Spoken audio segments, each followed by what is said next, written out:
It's not yours? Okay. Leave it there for him.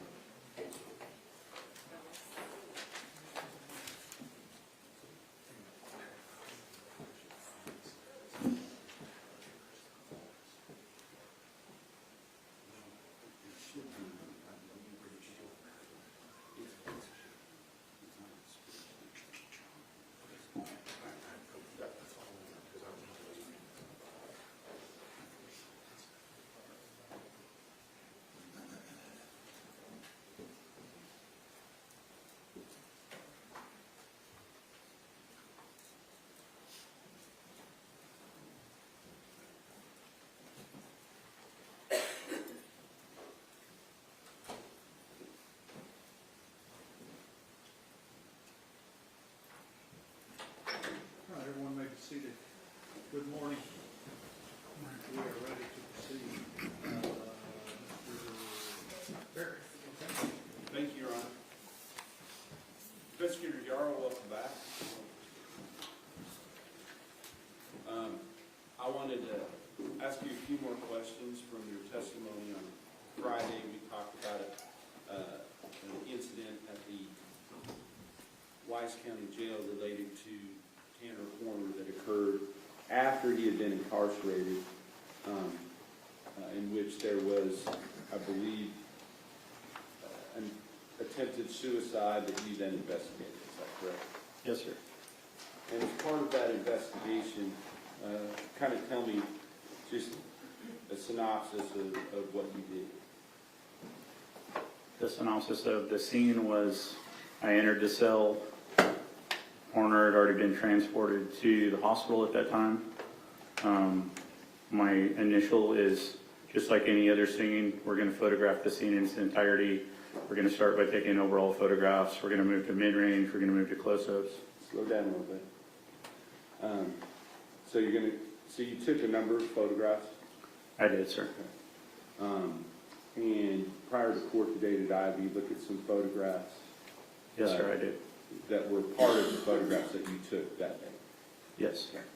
In addition to taking photographs, did you take some items into evidence? I did. And were some of those items documents? Yes. Okay. Specifically, what type of documents? Handwritten letters, sir. Okay. And may I approach, Your Honor? Yes, sir.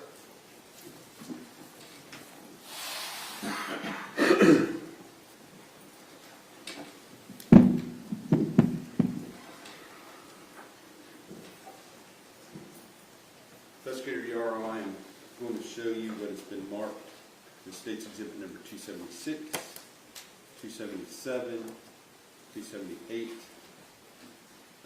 There's no 279. There's no document for that.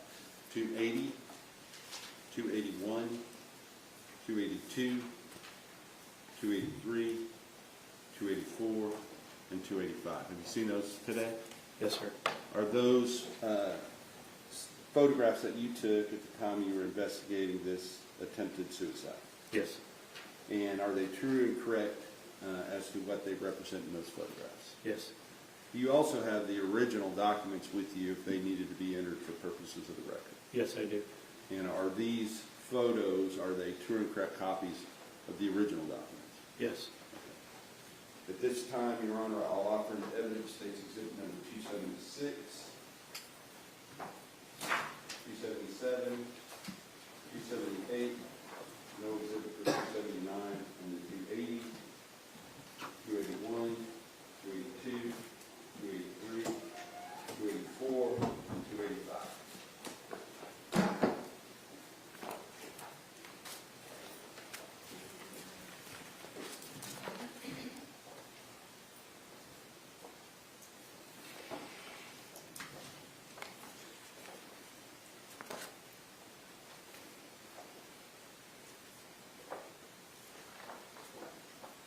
Objections? State's Exhibits 276 through 278 and 280 through 285. Thank you, Your Honor. May I publish, Your Honor? Yes, sir.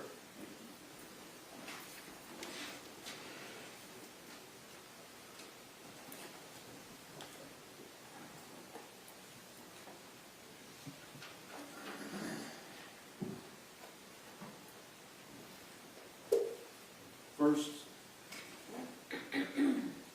I'm going to display State's Exhibit number 276. What are we looking at in State's Exhibit 276?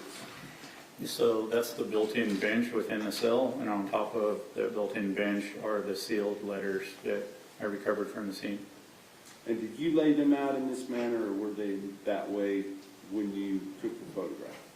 They were laid out in that manner. Was there anybody else in that cell besides the defendant, other than the Mercy personnel, that before you took these photographs? No. And if we look at these photographs, I'm going to ask you to go from the top to the bottom and read what the envelope says. Can you see that? For Athena's family. Okay, that's the first envelope. Yes. Second envelope. Detectives only. Okay. Third envelope. It's to Legacy Church. Okay. Fourth envelope.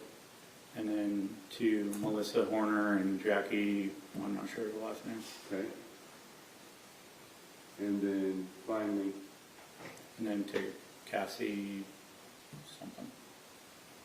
okay. So with regard to that, then those individual documents, did you take those things into evidence? Yes. Okay. And so now we're going to look at State's Exhibit number 277. Is that the evidence bag you collected those things in? Yes, sir, it is. And you have that actually with you today, correct? I do. All right. Now with regard to 278, we're now looking at just a more close-up photograph of the envelope to Athena's family. Is that right? Yes, sir. And inside of that envelope, did it have a handwritten letter? Yes. So now we're going to look at 280.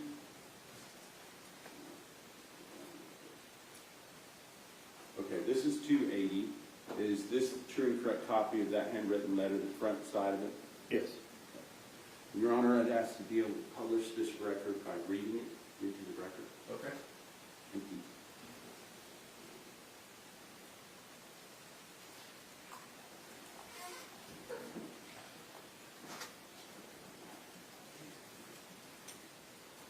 To Athena's family, I wanted to start by saying how sorry I am about Athena. The entire time I've known my legal counsel, they've continued to tell me how I don't need to apologize, shouldn't apologize until the trial, and frankly, I can't hold it in any longer. I've done a terrible thing to your family, and I'm sorry. I can't tell you how many countless nights I've stayed awake, unable to sleep. I pray for you, for all of you. So many were affected by my breakdown. Not just your family, but my own as well. You'll never get to see your baby girl grow up, and I'm sorry. Now my son is going to grow up without his father and protector. I owe it to you all to explain where my mind is at. Let me start by saying that I have Asperger's syndrome. In other words, I'm on the autism spectrum. I don't do well with change or things that are unpredictable in nature. When I first started out as a driver at FedEx, I was given a singular route, and that route wouldn't change for a while. After a bit, my employer started making random changes to my route, adding stuff from other routes, so they could make more money. I don't do well with change. Again, I can have meltdowns when unexpected changes to my daily routine happen. It was so bad one day I started to have a suicidal episode. I had to leave early that day or I was going to walk myself into oncoming traffic. The only thing that stopped me was thinking of my son growing up without his father. So I took off for a week and sought out help. I got put on medication and a week later I was back at work. I've let my employers know how I needed to keep consistent routine and I wouldn't have any issues. However, I was ignored. When I returned, they did the opposite of what was good for someone like me. They made me a floater. They put me on a different route every day, every time, going on to the next page. Now we're going to go on to State's Exhibit number 281. Is this a true and correct copy of the second page of that document, Investigator Yarrow? Yes. Okay. May I publish, Your Honor? Yes, sir. Okay. I reminded them that I needed to be on a routine. It was like it would go in one ear and out the other. My mental health started to steadily get worse because of it. I couldn't just quit either. I had a son and I had to take care of it. Then on top of all that, certain aspects of my home life started to fall apart as well. I guess they got sick of me constantly telling them I needed consistency because they sold me off to another company without me having any say in the matter. In hindsight, I'm starting to think they were attempting to get me to quit, which in retrospect was kind of scummy. After a while, with the new contractor I started with, Big Top Spin, my life started to kind of fall back into place. I got a car again, but I was still consistently stressed and had multiple minor meltdowns because even this new company had no regard for my mental health because they still refused to put me on a consistent route. The holidays came and my stress only multiplied. They forced everyone to work 6-day weeks as volume got higher and higher. It was all the wrong place and the wrong time. I'm sorry I allowed my mental state to be unstable. I'm sorry I took your little angel away from you. She didn't deserve it. You all didn't deserve it. My son didn't deserve to lose his father. My mother didn't deserve to lose her son. My fiance didn't deserve to have her wedding day stripped from her. I pray that my death eases your suffering in some way. The only thing I ask for, forgiveness, and for you to remember my son and show him some grace and mercy, for he no longer has his father. I love you all, and I'm sorry. Hannah Horn. Is that what it says? Yes, sir. All right. So now, with that envelope, is there also a smaller piece of paper inside of that envelope? Yes. Okay. So now I'm going to go on to State's Exhibit number 281. Is this the front side of that smaller piece of paper? Yes, sir. Okay. Side notes. FedEx Ground themselves are quite negligent when it comes to safety. They do nothing to make sure contractors' vehicles are actually road ready. Polaris and Big Top Spin both tell their employees to lie under beginning and end of day expectation because it's a pain to unground vehicles. And then the backside also had some writing, is that correct? Yes. All right. Now I'm going to go on to State's Exhibit number 283. I hope this letter both helps ease your suffering and helps with your case against FedEx. Is that right? Yes, sir. Okay. I forgot one thing. I want to go back to the top of State's Exhibit 281. We did not read this part. It says, little asterisk says, just know I have found God through all of this. Is that right? Yes, sir. Okay. Now, Your Honor, we would ask that the state read everything. He omitted the closing. I believe you skipped one line at the very end, just very. at the very end? Oh, I apologize. I did write, I love you all, and I'm sorry. Okay, so with love and sorrow and remorse, I love you all, and I'm sorry, Hannah Horn. Is that the part? Is it? Now, in addition to this letter, the other letter I want to talk about is the one that said for detectives only, all right? Yes, sir. So we're going to go to State's Exhibit number 284. This is the envelope, is that correct? Yes, sir, it is. And inside of that envelope, did it have a one-page letter with that? Yes. And may I publish this, Your Honor? Yes, sir.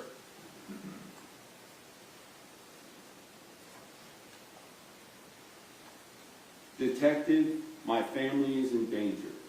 It's 2 days before my arraignment date, and I'm worried that I'll be killed either to or from my way to court. The day Athena was killed, I wasn't the only one involved. When I pulled up to the house, an older man had pulled a rifle on me and demanded my wallet. It's weird, he almost expected me to be there. After he checked my wallet, he gave me instructions after handing me my wallet back. He told me to take the girl and bring her to a specific spot, parentheses, the area with the tall grass bamboo, in parentheses. He gave me a change of clothes for the girl and told me to have her change into them before handing her over to him. He had threatened my family and I didn't know what to do, so I just went along with it. Don't tell the media, BTW. IDK if he's going to do something. If I'm killed on the way to or from the courthouse, I'll assume it was him. When I handed her over, she seemed like she knew him. It kind of freaked me out when she calmed down after seeing him. I shut my headlights off and followed them, and I saw him park his truck by that creek. The next day, I went by there after work and saw the girl's body. I put her body in the water. I needed to get this out, even if it was just in writing. Don't tell the media. Don't tell my family. They'll tell the media. Don't tell the family of Athena until after their lawsuit against FedEx goes through. This is between me and you, detective. As long as it stays between us, my family stays safe. I'll gladly keep the blame as long as they're safe. The man was older, probably 50s, gray hair, short military-style haircut, kind of fat, with a bit of upper body muscle. I handed him the girl's clothes when I gave him her. I either missed the pants or he put them back on the truck somehow. I'm not sure. But 3 times he asked me about the cameras on the FedEx truck. Unless y'all find him, keep it from everybody. I don't want my family hurt. I'm sorry I've been a burden on y'all. Is that right? Yes, sir.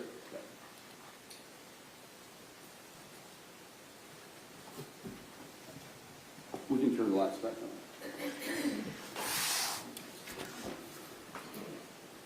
With regard to that, in one of those letters, is he taking responsibility? Yes, Which one? the first. Okay. What about the other one? No. Is he blaming it on somebody other than himself? Yes. The approach again, Your Honor? Yes, sir.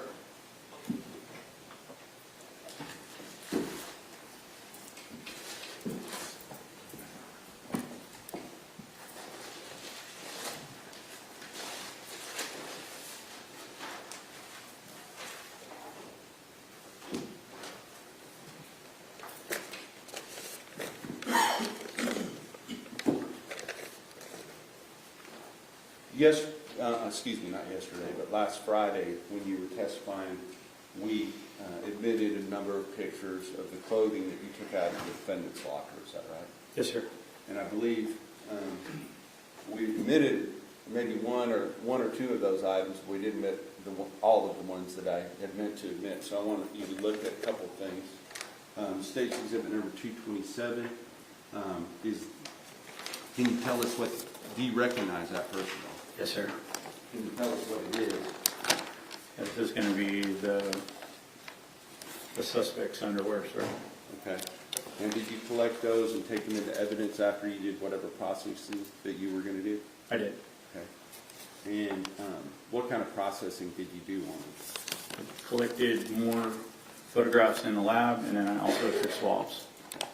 After doing that, did you seal them up in this package? Yes. And were they then later transported somewhere else, and there's some type of an opening on the bag to indicate that they were processed at a different location? Is that Yes. right? Yes, sir. All right. Your Honor, at this time, I'll offer the evidence State's Exhibit 227. Your Honor, we object as to relevance. This evidence was collected 3 days after the event, and there was no testimony that this was the underwear that he was wearing at the time of the incident. Objection to Rule 6, Exhibit 227 is removed.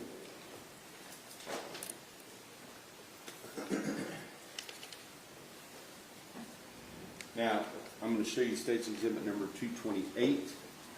Can you tell me what that is? Yes, sir. This is actually a long hair that I collected off of the inside of his underwear. Okay. And was that also, appears opened later at a lab Yes, and looked at? yes. I will offer into evidence State's Exhibit 228. We do have the same objections for all of these exhibits. If they're all, I'll let you, what I'm saying is if you have the same objections, you don't have to repeat it. I would just assume it's the same objection. Well, I understand, Your Honor. The objection we have to this one is that this is, may we approach? Yes. Okay.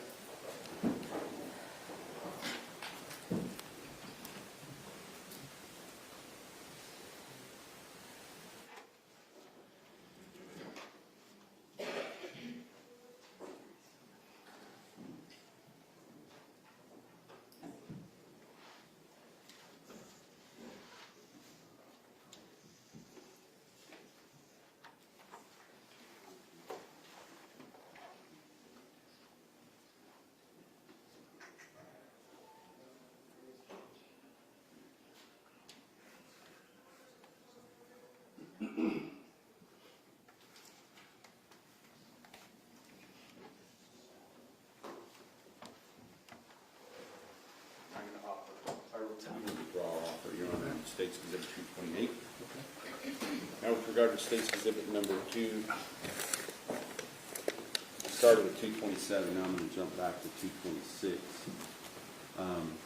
State's Exhibit 226, do you recognize that? Yes, sir. And what is State's Exhibit 226? This will be the FedEx polo shirt that I collected. Okay. And was that also processed by you, put into evidence, and sent later to a lab? Yes. Okay. Your Honor, I will offer into evidence State's Exhibit 226. Your Honor, that would be the same objections. Okay. For, that you had for 227. Correct, Your Okay. Honor, and I believe that will be for the next few items as well. Okay. Those objections are overruled. States 226. And then finally, I'm going to focus on State's Exhibit 229. Can you tell me what State's Exhibit 229 is? Yes, sir. This is going to be the suspect's pants. It's going to be his blue jeans that were collected from the bag at the jail. Okay. And these were what he was wearing at the time he was arrested, correct? Yes. I will offer State's Exhibit 229 in evidence. Same objections. Yes, Your Honor. They're overruled. States Exhibits 229 are admitted. And you may have running objections to all of these. Thank you, sir.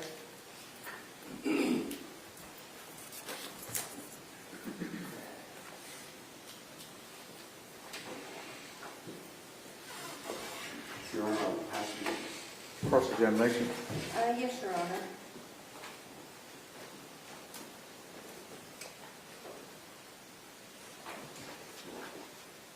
That first, Your Honor?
Yes?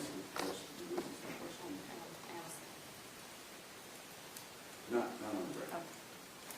Yep. If you want to ask them something, you're fine.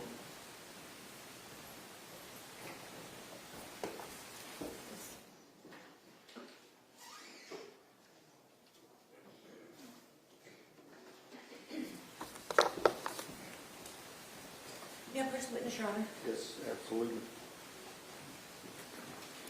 I'm going to hand you what has been marked as defense exhibits number 36 through 43, and I'd ask you to take a look at those. Morning, Counselor. How are you today? Doing well. How are you doing? Good, thanks.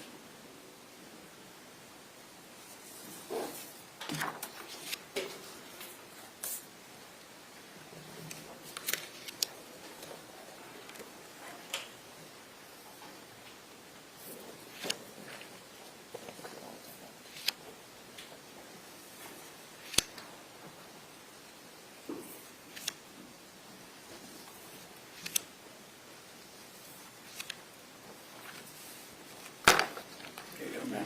As a part of your investigation into the suicide attempt at Wise County Jail, you didn't just take pictures of the letters involved, right? Yes. You took pictures of the entire cell. Correct. And on defense exhibits number 36 through 43, are those true and accurate representations of the cell as you saw it that day? Yes, ma'am. Your Honor, we offer states, I'm sorry, defense 35 through 43? Okay. Your You Honor, said Judge. hang on, you said 36 to start out, is I it did. 35? It is 35. 35 through 43. Any objections? Only to, I don't have the number, but the one that was taken at the hospital was not taken by this witness and was not, he doesn't, he That- can't. That objection is overruled. Defense exhibits 35 through 43 are admitted. You have published, Your Honor? Yes, ma'am.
Three correct.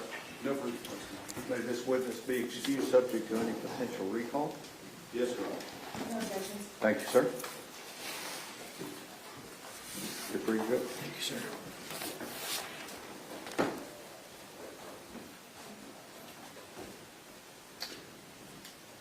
Who do you have next? Dave Rogers, Judge. Is this one of the witnesses I need to do something outside the road? Yes, Your Honor, we need a quick court order on him, and then you have that. Okay. Y'all retire to your room. I'll be calling you back out in just a few minutes.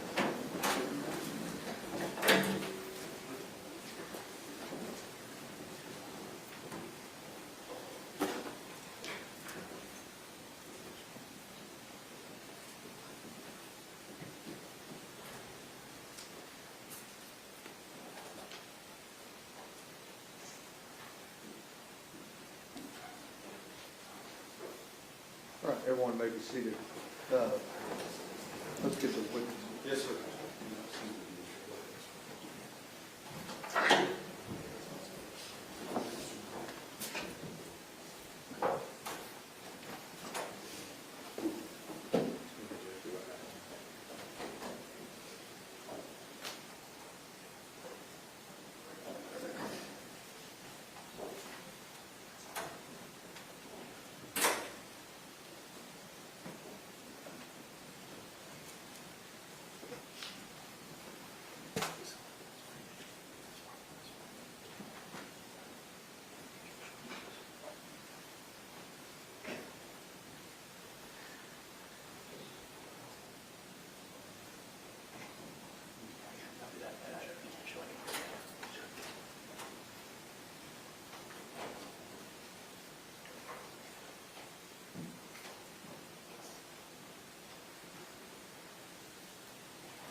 Good morning. Solemnly swear or affirm testimony given this cause will be the truth, whole truth, and nothing but the true self you got. Yes, sir. Have a seat. The rules in effect, so be sure to follow it, okay? Yes, sir. Yes, sir. Ms. Jewell? Oh, Mr. Berry? Yeah, well, it's my witness, Your Honor, but I don't know what they have questions for. How do y'all want I to? can start, Your Honor. Okay. Well, the issue is going to be, I think he's going to be used to introduce state's exhibits, what's been marked state's exhibits 116 through 178. Okay. So, And this is on your motion to eliminate? yes. Okay. Well, I also would like to take him on board our see, did he actually take those photographs? If not, who took them? How was he able to argue their admissibility? And then after that, I'd like the court to do a 403 due process evaluation to see whether they're more prejudicial or probative, whether they're cumulative, whether they tend to prove in fact testimony. It would state hand me state's exhibits 160 through 176 and 178, and then Mr. Noble, while you're doing your questioning, I can look at the exhibits. Is that okay? Yes, sir. Okay. And just so we also are area safety exhibit 143 and 152. You need to see those. No, Your Honor, I've looked at them. So do you anticipate that there would be any objections to 142 through 143, 143 through 152? And the phone, that's 153, sorry. Not for 143 through 149, I would ask about 150 through 152, same question that you proposed. Let me see 150 through 152. And I don't know if he needs to see the ones I'm asking about. If he needs to, I can hand them to him. Yes, Which ones did you need? 150 and 150? 150 through 153.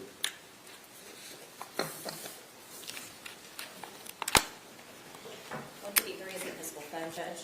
I'm sorry? 153 is the physical phone. Oh, okay. He- Okay, There. that's fine. Okay, Mr. Goble. Agent Rogers, I'm Steve Goble, one of the attorneys for Mr. Warner. I wanted to ask a couple of questions. I don't know if you're familiar, what's been pre-marked as State's Exhibit 150 is a photo of a phone from a wristband at 12 to 22. Are you familiar with that photograph? Yes, sir. And were you the one who took that photograph? I was not the one, but I was present. Okay, so who took the photograph? It was a photographer for our team, Lisa Redwine, I believe. It's a red line. So why would you be the officer testifying to this position? As senior team leader, I'm the one who oversees the whole scene, so I would be present during all activities. To include being the person who is on the chain of custody. And how many team members were present that day? Say again? How many team members were present on December 2nd for the arrest van search? Approximately 9 people plus Weiss County Sheriff's technician, Amy.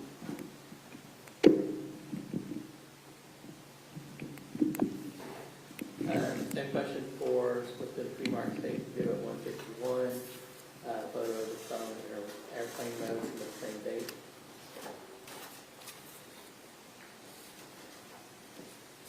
Did you take that photograph?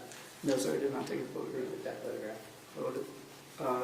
It would have been Lisa Redline, the photographer.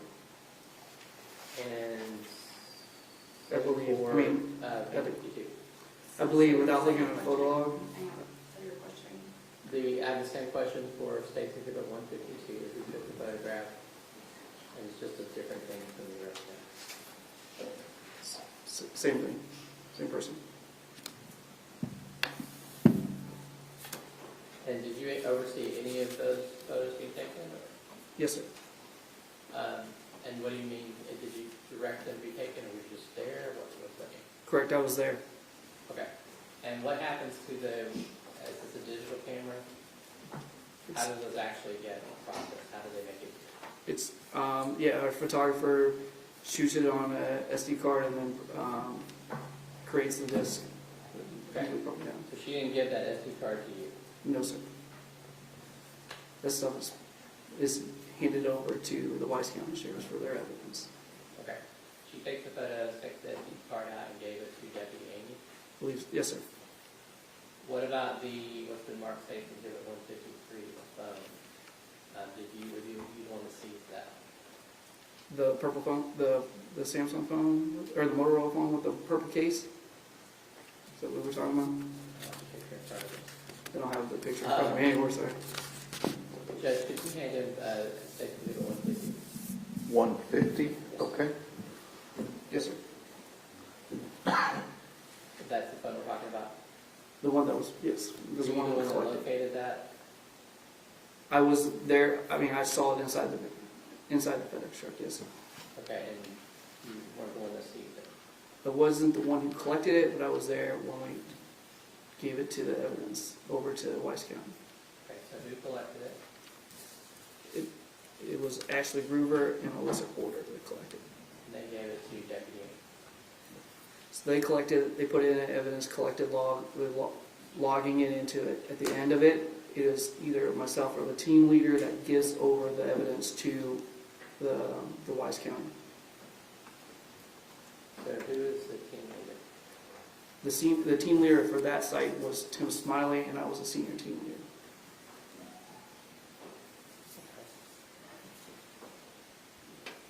What's been marked State Exhibit 160 through 176 and 178? Were you the person who took those photographs? I am not the person who took the photographs. It was our photographer who did. Which photographer was that?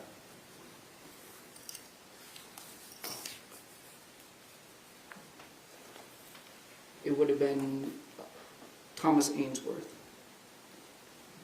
assisted by Lisa Redline.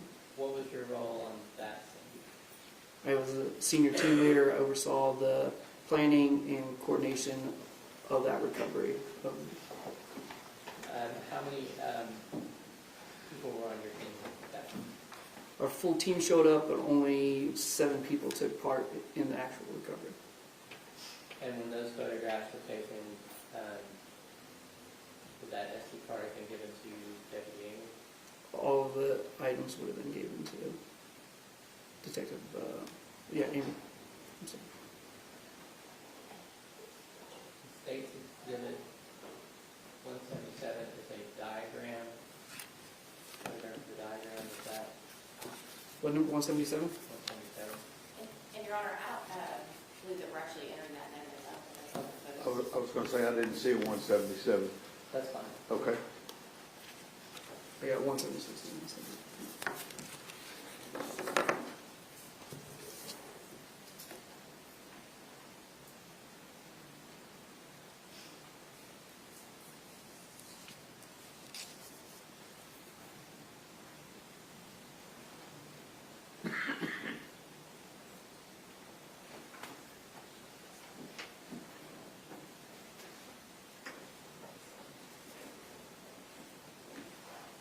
Okay, so you are supervising, you said 7 other people participating in that scene?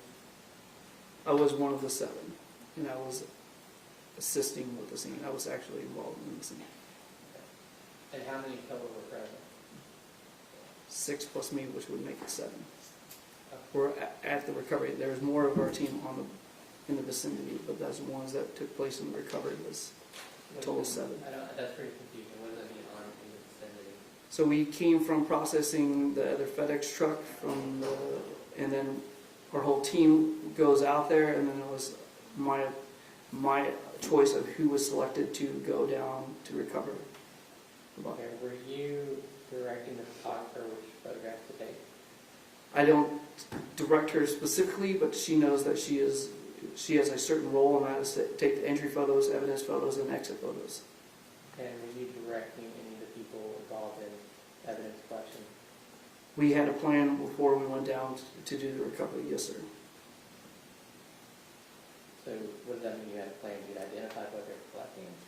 So how we were going to approach down, who was going to be in the water, who was going to be on the shore, how the photographs, where would we be taking the photographs at, how the body was going to be manipulated to take those photographs, and then to package or put the body into a body bag and then have it brought up to where it was released. So all of those was in plan.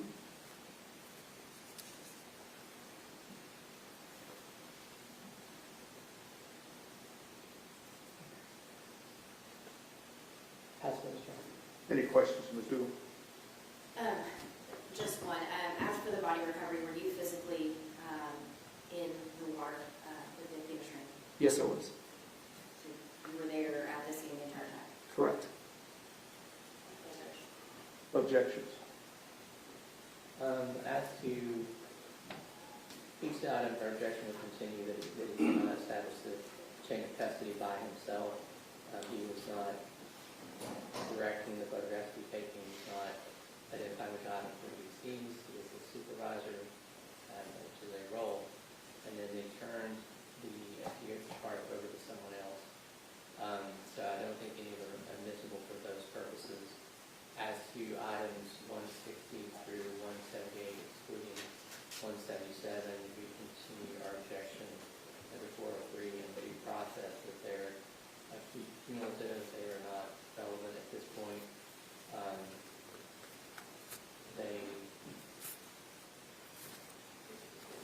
According to their consideration, that they do show a body that is unclothed.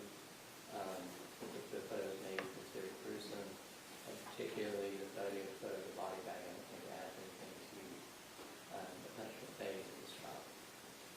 Those objections are overruled, and if offered in the presence of the jury, the court will allow these exhibits to be admitted.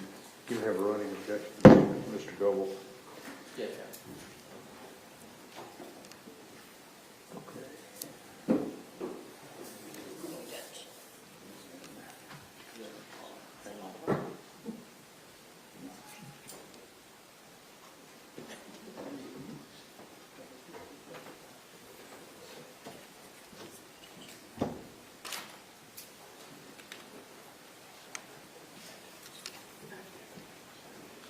Both sides ready for the jury? Ready, Your Honor. Yes, sir. Let's go.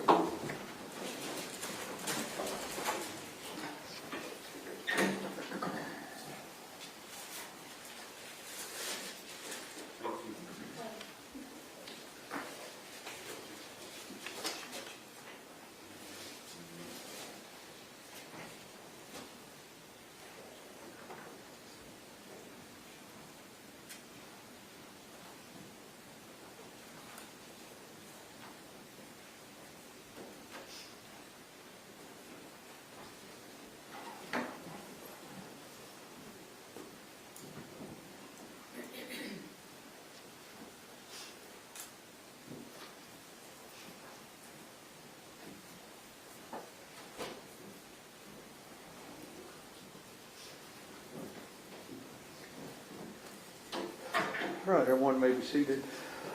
Ladies and gentlemen, this witness has been previously sworn to testify truthfully. Ms. Dewell? Thank you, Judge. Go ahead and state your name after your My name is David D. Rogers II. and who are you employed by? I am employed by the Federal Bureau of Investigation. And how long have you worked for the FBI? I've been with the FBI over 20 years. In your 20 years, what all roles have you had at the FBI? Initially, I was an investigator for domestic terrorism and international terrorism. Then I worked approximately 15 years as a weapons of mass destruction investigator, which is chem, bio, rad, nuke, explosive investigations. And then I took the role as a senior team leader for our evidence response team, our crime scene team, for approximately 4 years. And then I'm recently now a cyber agent for the criminal. And I have also been a part of our hazardous evidence response team since 2011. I've been a part of our evidence response team since 2018. And like I said, in 2021, I took the role as a senior team leader who's over the entire team of 32 individuals plus alternates. You talk real fast. Oh. Slow down. Apologize. I've just got notes like that too. What type of training and education did you have to have these roles? So in order to be on the crime scene team or even the hazardous evidence response team, you have to have 40 hours of training in each discipline. So it's 2 weeks of training. And then in addition to those trainings, you have others. So I've had post-blast, which is explosive recovery training. I've had large vehicle post-blast training. I've had human remains recovery training that is approximately a week. I've also facilitated some of those trainings with our anthropologists that are in the Dallas area. I have also attended other trainings that dealt with body recovery stuff. Were you asked to assist on the investigation in this case for Athena Strand? Yes, I was. And when were you first asked to assist? I was, as senior team leader, I was asked by my supervisor to respond out to the abduction site and went there on that behalf with a small group of people to be in the area in order to make a determination how many people, where we needed people to go. You mentioned that you were the senior team leader for this team. What is a senior team leader's role?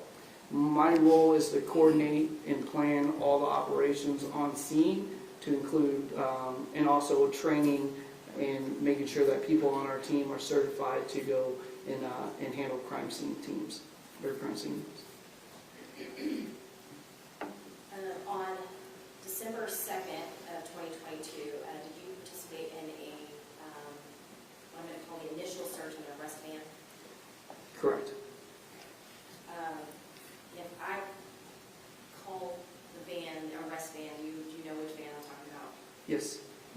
And do you recall what license plate that van had? I believe it was GCP 0468. Make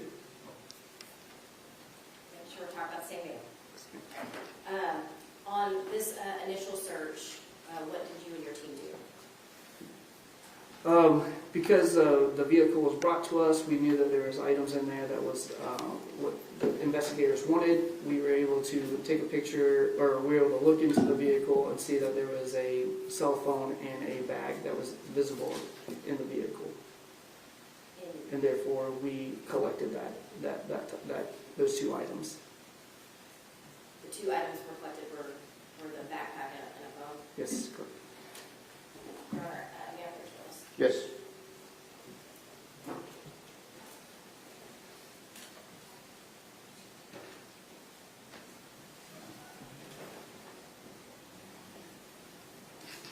I'll show you what's been marked as States Exhibit 143 through 152.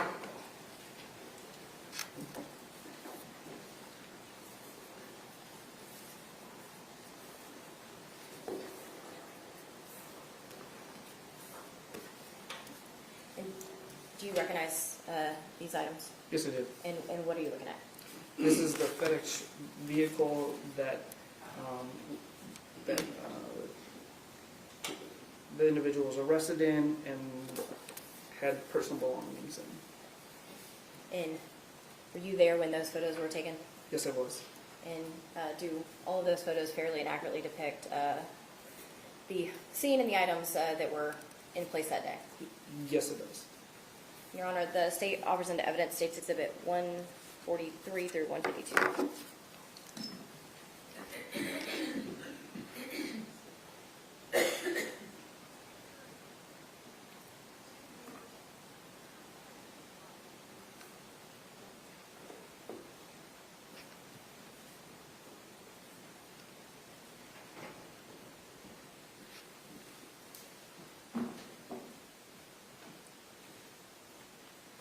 That's approved. State's Exhibits 143 through 152 are admitted. Thank you, Judge.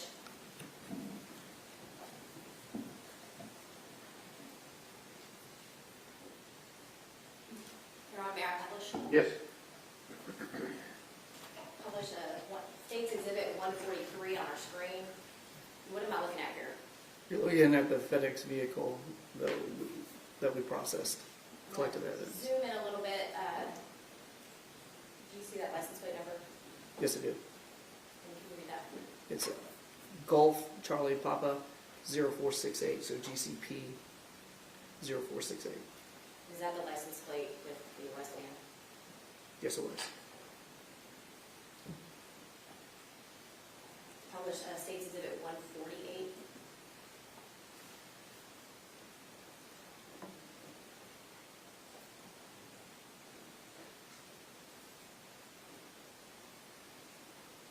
And what are we looking at here? You're looking at the cab of the vehicle.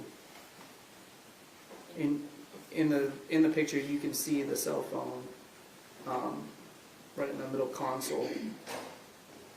We took the photos of the entry photos is how we see it when the door is open, so nothing is manipulated from our end when we get in there. Are we showing all the photos here today, or were there more photos than what I showed you? Of that day, Yes. I believe this is all the photos. Yeah. And show you what's marked, or has been admitted as State's Exhibit 149. And what are we looking at here? The cell phone still in the middle console with appears something on the screen. Are all these photos taken before anybody has touched the items? Is before our team touches the items, correct? I believe you said before that this item was collected by the FBI team. Yes, that's correct. Your Honor, may I approach? Yes.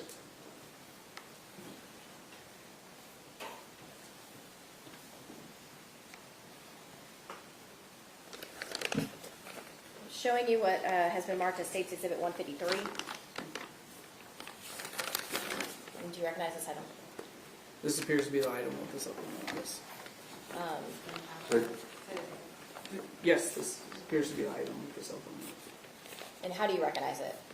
It has on here the description that was collected by the FBI from the FedEx vehicle, And and then released to Wise County, and then opened on March 14th, 2024, and then packaged in here.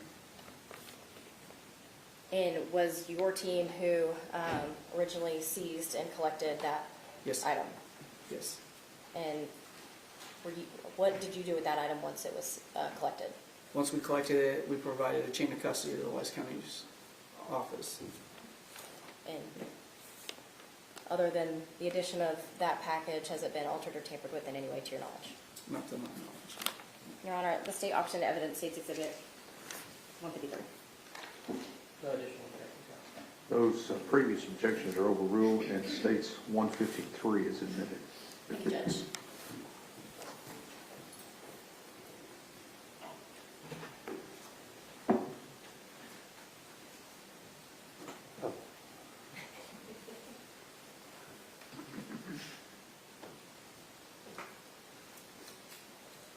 And do you go by Special Agent? Yes. Yeah, okay. Special Agent Rogers, as soon as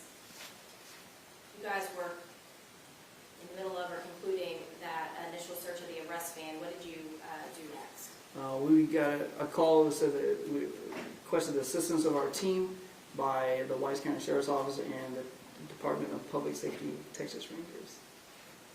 Is that still on that same date of December 2nd of 2022? Yes, it was the night of on December 2nd. Where were you asked to go?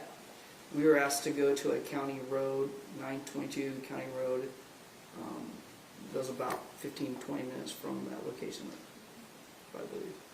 Do you recall about what time of day or night it was?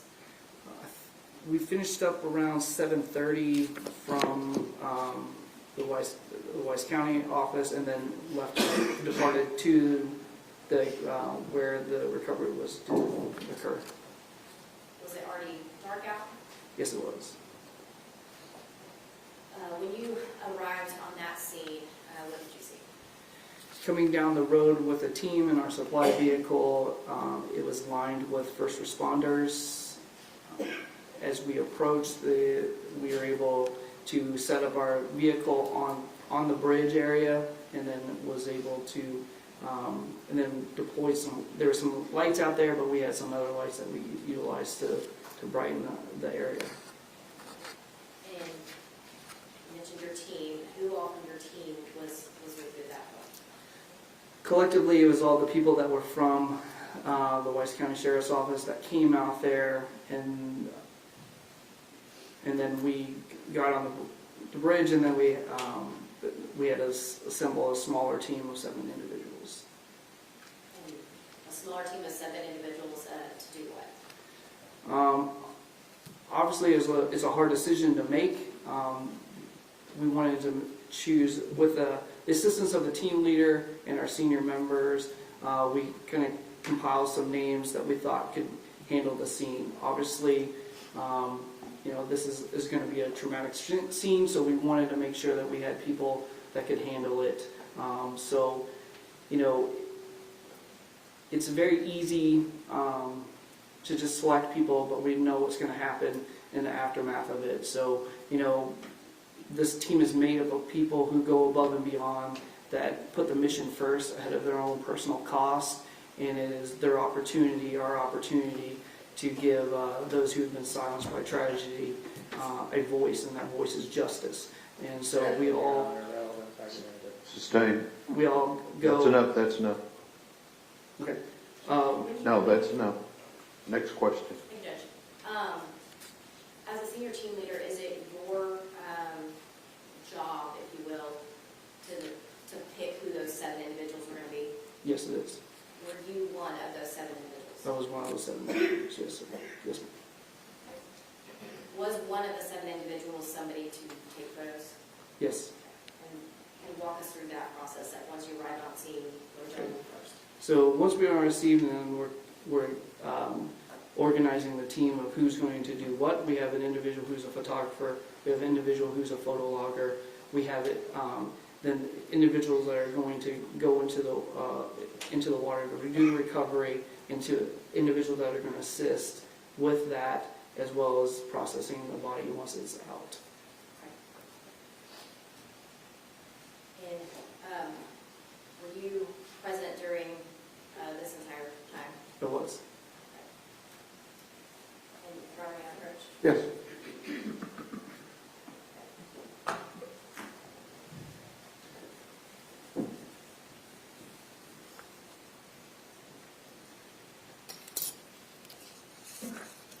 I am showing here what has been marked as States Exhibit 160 through 176 and 178.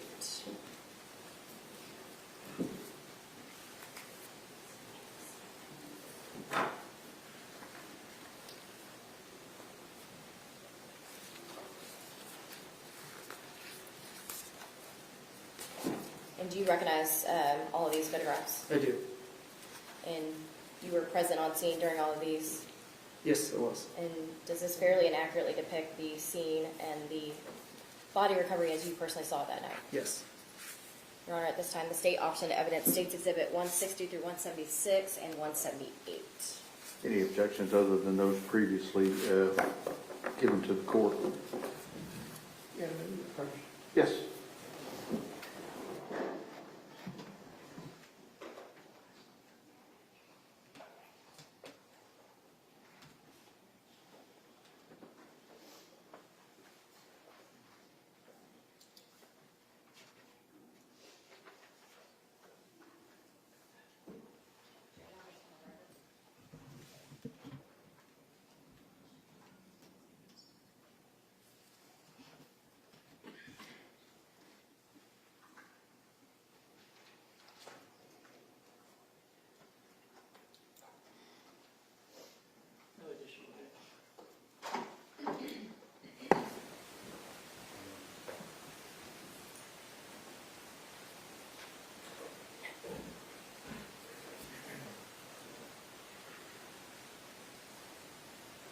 No additional objections, Mr. No Stone? additional.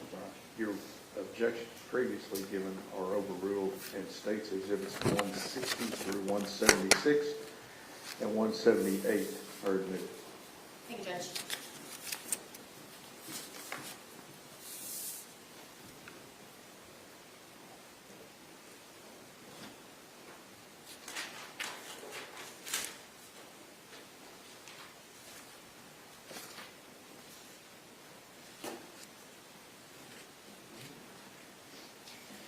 Can you publish States Exhibit 160?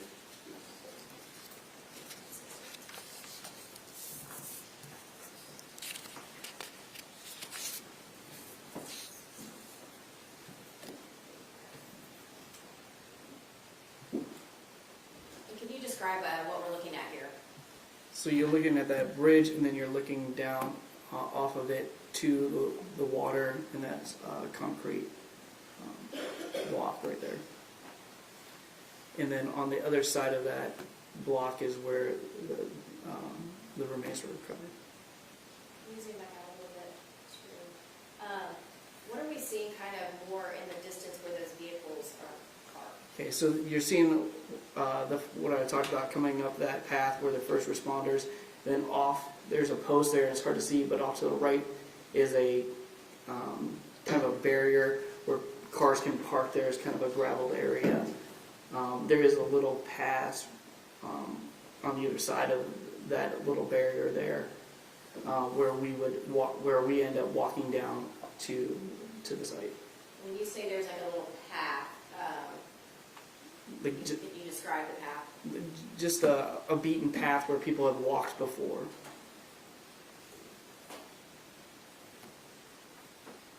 I'm going to show you what's marked as States Exhibit 169.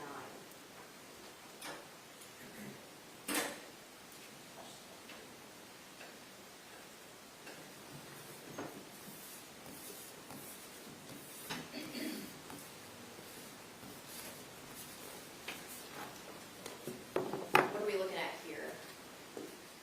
You're looking at a different angle, but closer to the right side of where that concrete block was, and it's looking down towards the water.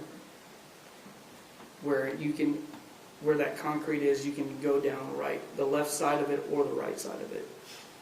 When you say go down, is it a smooth path? Is it rocky? Can you describe that? It was very slick. It was kind of cobbled, a lot of dirt and rocks that were. And that concrete block, how high is that? Roughly maybe 4 to 5 feet or so. Can't really remember how tall it was. Were you one of the individuals that physically got into the water? Yes, it was. And can you describe to us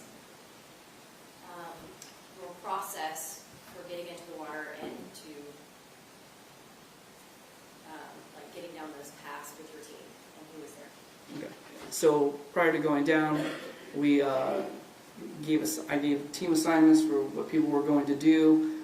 We were going to wear Tyvek suits and then gloves as personal protective equipment to go into the water. Myself and Tim Smiley went into the water to recover Athena, and then we had 2 individuals that were on the shore. There was a rope because of how the edge of the water was. It was very rocky. It was very unstable, kind of being able to get your footing. It was obviously you're in the water, can't see anything because it's I think the depth of visibility was only a few inches down, maybe that you could see stuff, maybe 5 or 6 inches. So we had someone that was on the shore with a rope, also in personal protective equipment to help us, because we knew that they were going to assist us as we were making our way out of the water, and then to kind of carry her out of the water and then put her on a flattened area that had another body bag laid down so we could so she wasn't going to be resting on the dirt. What's been admitted as 172?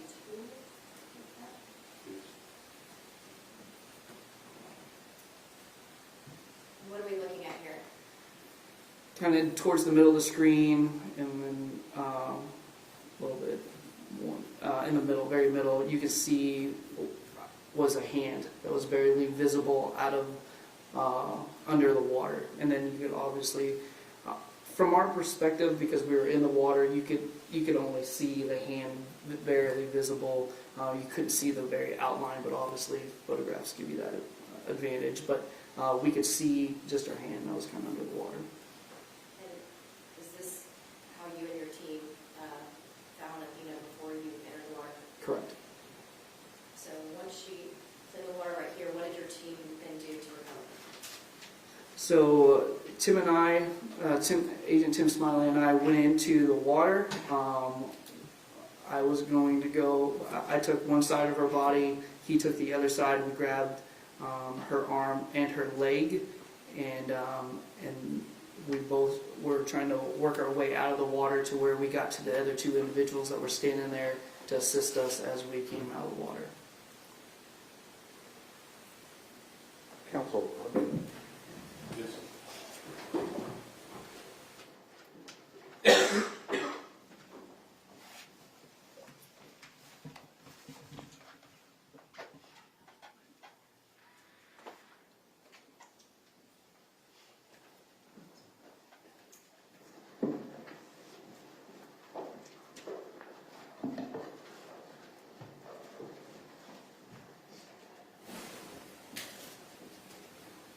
At this point, I think you were stating that you and another individual were in the water and y'all were, I think, were you handing her off, or what did you do next to get her on the land? So we, all four people were assisting her body over to the ledge that we were going to place her on so we could take the photographs and then collect the forensic, or maintain the forensic, preserve the forensic evidence that could have been available or on the body. So, like I said, there was a rope that helped guide us because it was rocky, where the footing was unsure, and we were able to kind of move her up into a flattened area where our photographers were. I'm going to show you 173. And what are we looking at here? This is the as we came out, I would say it was probably about mid-chest level where that landing was, and that's where we put Athena's body onto the body bag. How deep was the water? It was roughly, it was up to about kind of our waist. I remember right around our waist, and it was about 5 feet from the edge into the water. Placed her on this, and this was a body bag, you said? Correct. It was. And what did y'all do at this point? At this point, as we later up there, our photographers started taking the photographs of the body. As they took the photographs, then we put bags and taped them around her hands. And then after those were photographed, we then rotated her body over to the backside where more photographs were taken, and then eventually rotated back to where she was face up.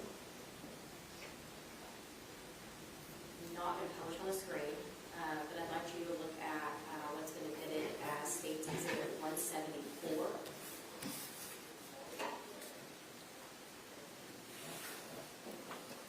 And I'd like for you to just describe for the jury what we're looking at and what you're doing. The images of Athena laying on a body bag. She is upright, her face up. The time, you want me to go into what I recall on that moment? As we lifted her out of the water and placed her on this bag, I remember her being really cold to the touch, firm, and then with the lights and everything that was on the bridge hitting down, her skin appeared to be glistening, almost kind of angel-like, is what I recall it. And then I recall bubbles escaping right where her mouth is. She was blowing bubbles. And that moment where you kind of see it, then also the reality of it sits in of the trauma that was very apparent on her body. Your Honor, may I finish witness? Yes.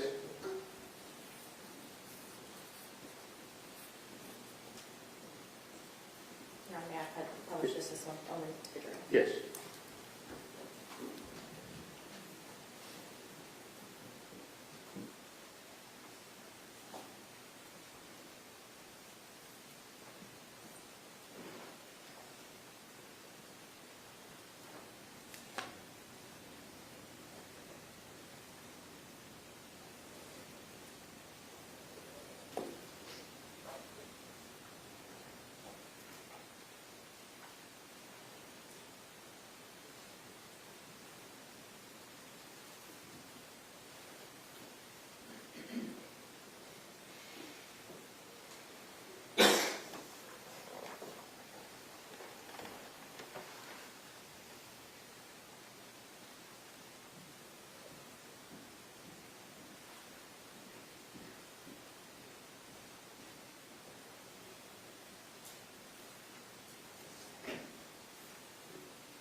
Special Agent Rogers.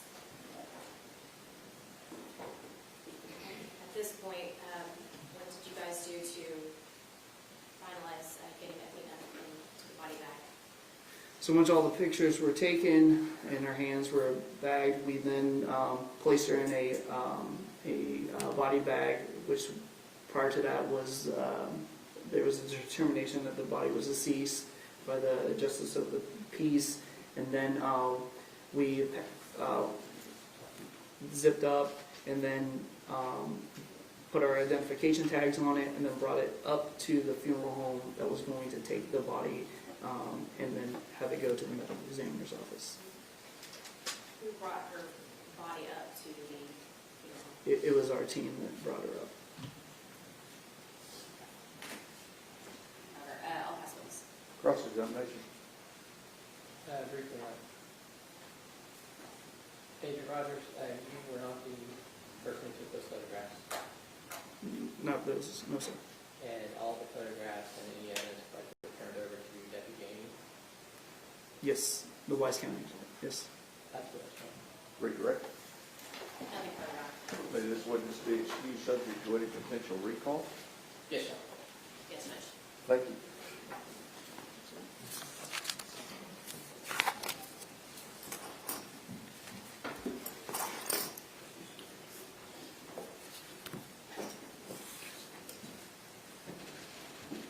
Let us take our morning break, okay? I'll call you back in just a few minutes.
let's go.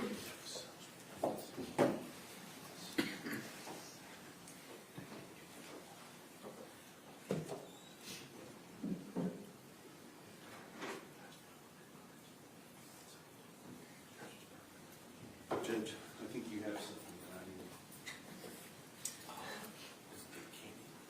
Nope.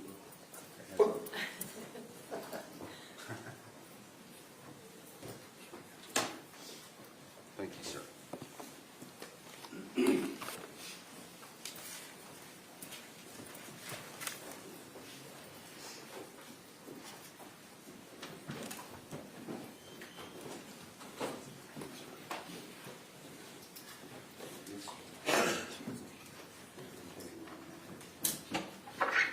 All right, everyone may be seated. Ladies and gentlemen, this witness has been previously sworn to testify truthfully. Mr. Berry, you may proceed when you're ready. Thank you, Your Honor. Dr. Dwyer, welcome. Good morning. Would you please introduce yourself to the jury and tell them what you do for a living? Good morning. My name is Dr. Jessica Dwyer. That's D as in dog, W-Y-E-R. I'm the Chief Medical Examiner and Director of the Crime Lab for the Southwestern Institute of Forensic Sciences in Dallas County. And can you tell me, as a medical examiner, what is sort of your job description? So a medical examiner is the same thing as a forensic pathologist. Pathology is an area of medicine that's focused on the study of disease. Forensic pathology is even more specific. It focuses on the study of death. So that's basically what I do. And can you tell us what kind of background, training, experience you've had to qualify you for the job that you currently hold? Sure. I have a Bachelor of Science degree in Animal Science from Texas A&M University in College Station, Texas. Following that, I obtained a medical degree from the University of Texas Health Science Center of San Antonio, which is in San Antonio, Texas. Following that, I completed a combined anatomic and clinical pathology residency with the University of Pittsburgh Medical Center in Pittsburgh, Pennsylvania. And then following that, I did a year of specialized training in forensic pathology that's called a fellowship. And that was with the Office of the Medical Examiner of Allegheny County, which is also in Pittsburgh, Pennsylvania. And then along the way, there are 3 licensing exams that you have to take in order to practice medicine in the United States. Passed all of those on the first attempt. And I also have 3 board certifications in anatomic, clinical, and forensic pathology, all of which I passed on the first attempt. And since you have become a medical examiner at the Southwest Institute of Forensic Sciences, have you, I guess, been given other duties than just the level of medical examiner? Yes, sir. As the Director and Chief Medical Examiner, I have a lot of administrative duties as well, but I do still perform autopsies every day. Or do you have supervisory duties over the others? Yes. And with regard to an autopsy that was performed on the date of, I believe it was December 3rd of 2022, approximately 7:30 a.m. on an individual by the name of Athena Strand. Do you recall that? Yes, sir. And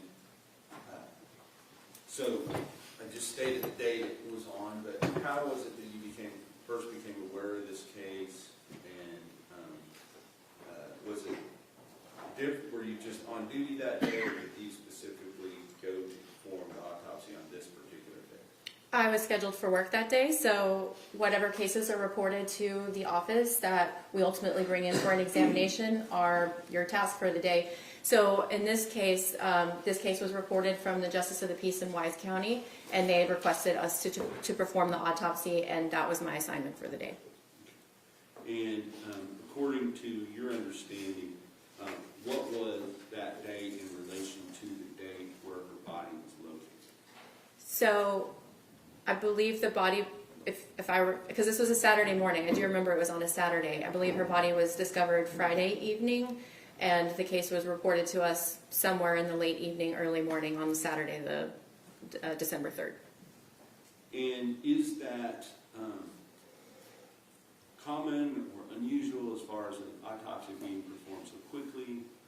How does it normally take place? No, for cases that are reported to our office and brought in for an examination, we try to maintain a 24-hour turnaround time, so this is not unique. Okay, you talk real fast. I'll try, I know, I try. Your forward, not down. Yes, sir.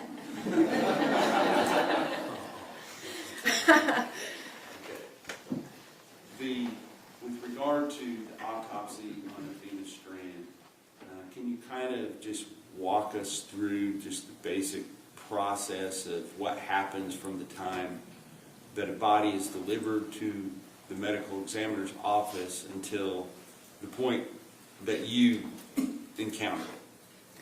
So the process of an autopsy? Well, the process of getting it to you. Okay.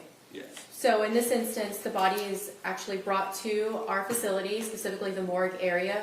We do scan the body in. The body bag is sealed with a plastic tag that we keep closed until the time of the examination. But as the body is scanned into the building, it doesn't mean that we are automatically starting the autopsy at that point. So we have a cooler that they stay in until the autopsy is performed. And then not the process of the autopsy, just the intake part, correct? Yes. Okay. So once you are ready to begin the process of the autopsy, let me ask you this first of all. What's the purpose of the cooler? So it is kept at a cold temperature to just preserve the condition of the body. And does that slow the rate of something? Decomposition, slows the rate of decomposition, yes. And are there some documents that you usually have to have in order to do an autopsy? There are some documents that we typically have before the autopsy, yes. And can you kind of describe what that is? So our building is a 24-hour day, 7-day-a-week operation, but I am not physically in the building 24 hours a day, 7 days a week. Who answers the phone for our facility are our forensic investigators. So anytime a death is reported to our facility, it's the death investigator that is taking that information, determining if this case needs to actually be brought in for an examination, etc. So they will draft a report of all the things that were reported to them by whoever is reporting the death. So it's called an investigator narrative. So that's given to the medical examiner prior to the case, so we have an idea as to what's the circumstances of the death and kind of helps us triage our cases for the day. So you had some understanding of what was the circumstances before you did the autopsy? Yes, sir.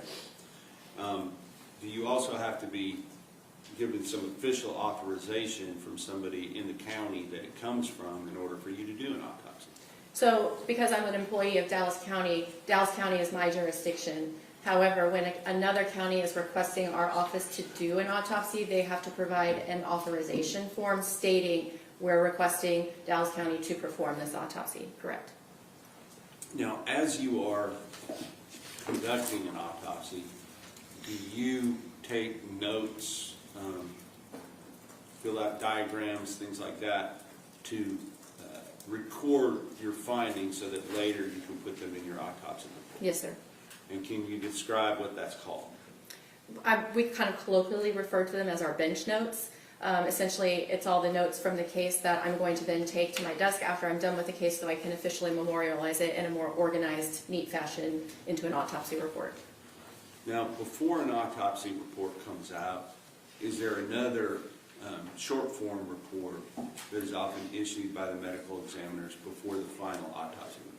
So we do have a cause of death report that you can request through our office, and what it is it's on official letterhead, and it just provides the cause and manner of death for the decedent with the signature of the pathologist performing that examination. And then, of course, the final document would be your examination report. What is that called? You're talking about the finalized autopsy report? Yes. Yes, that's the neat version. It also incorporates any findings from toxicology or some ancillary testing that we may or may not request, but that is the comprehensive finalized report. May I approach your Honor? Yes, sir.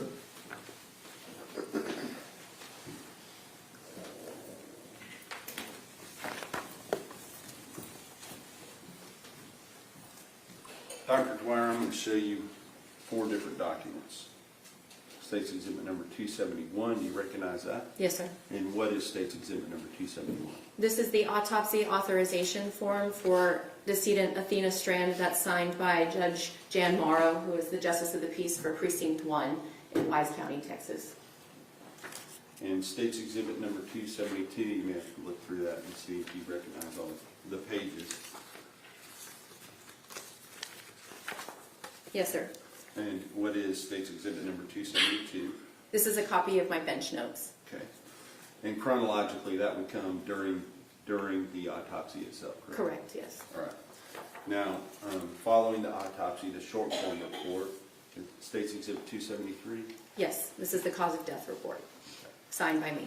All right. And then finally, State's Exhibit number 274.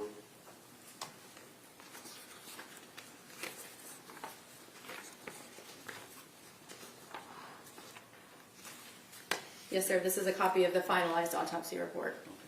Thank you.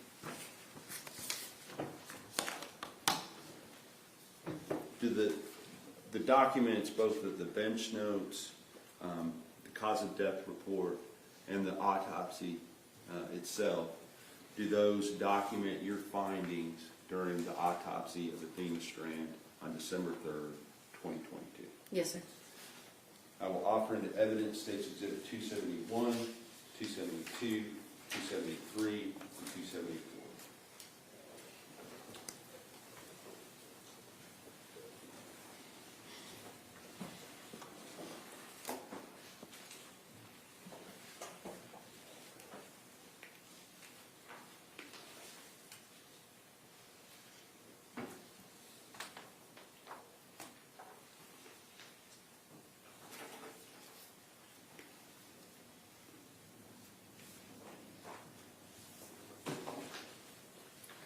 No objection. State's Exhibits 271 through 274 are admitted. Thank you, Your Honor. May I publish? Yes.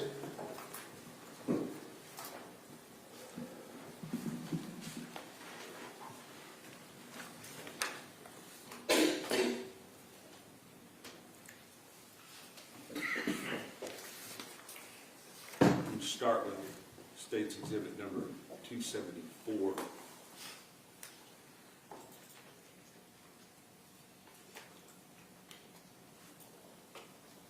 I'm going to leave all this up here because it shows us what the page number is as we're looking at it on the autopsy.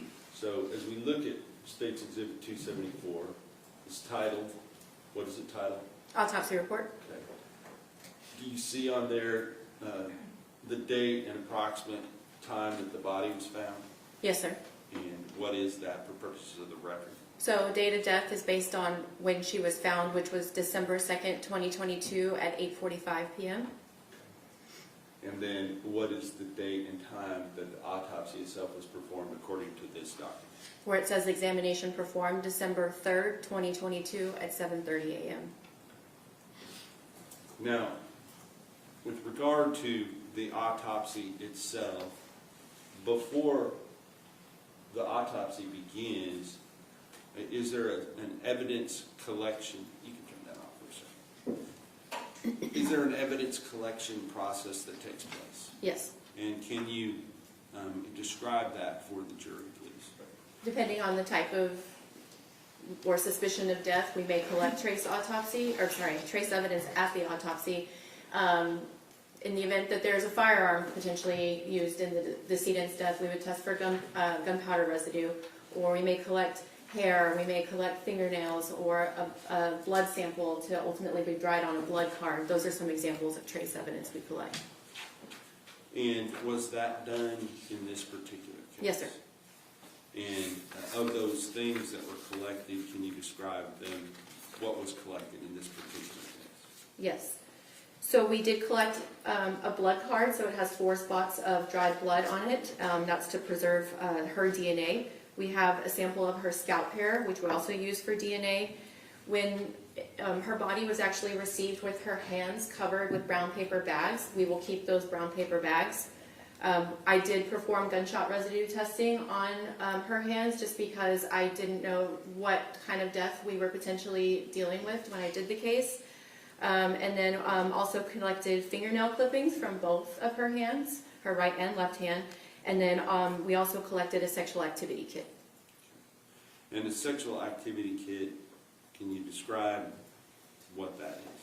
So exactly that, it is evidence that may be related to sexual activity. So it's typically swabs and pubic hair collection. So for a man, it would be swabs from the penis and penile urethra, in addition to the anus and the oral cavity or the mouth.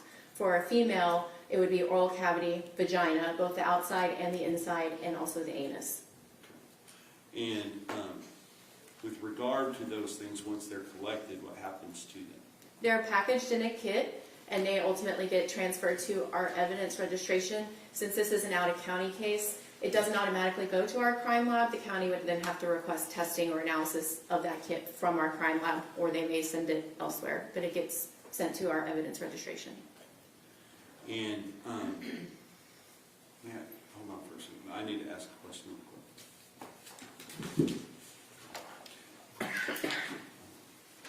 State's exhibits.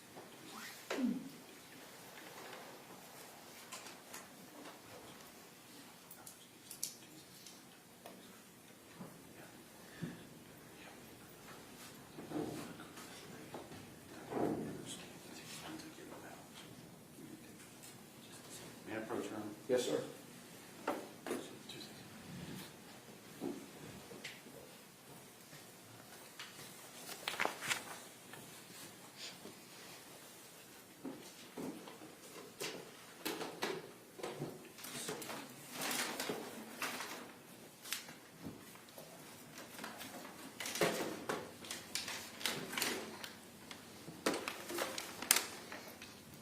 I'm going to show you what has been marked for identification purposes as 260, states 269 and states 270. Does it appear to have the evidence tape from the Dallas County Medical Examiner? Yes, with my initials too. And can you describe, first of all, what would be in state's exhibit number 269? So a lot of this writing in yellow tape is not mine, but what I can tell you is that this is typically how I package evidence from a homicide or potential homicide. And there is a sticker itemizing this particular item that correlates to the number for this decedent. And then we will seal the top of the bag with tape and red evidence tape, which I initial. But the yellow tape and everything else, I don't know who did that. And what would the contents be? I'm sorry. That's okay. Everything that I just listed that I collected would be in there with the exception of the sexual activity kit.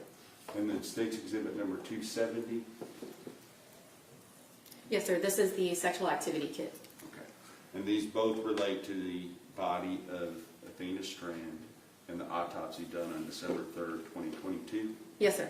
All right, thank you. I will offer state's exhibit number 269 and 270 into evidence.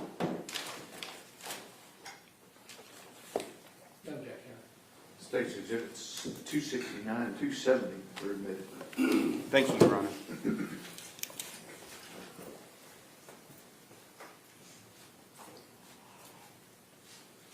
Dr. Dwyer,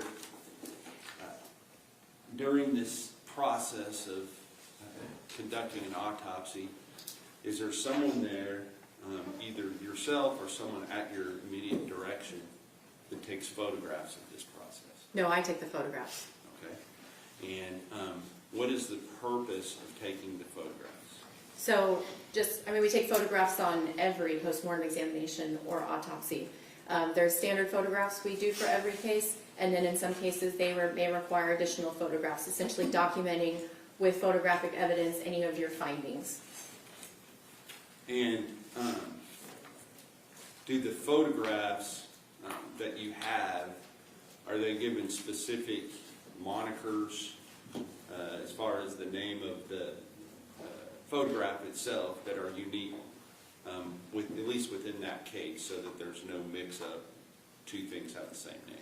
So any decedent that is examined in our office is given what we call a unique identifying number. It always starts with IFS and the year that the autopsy is performed.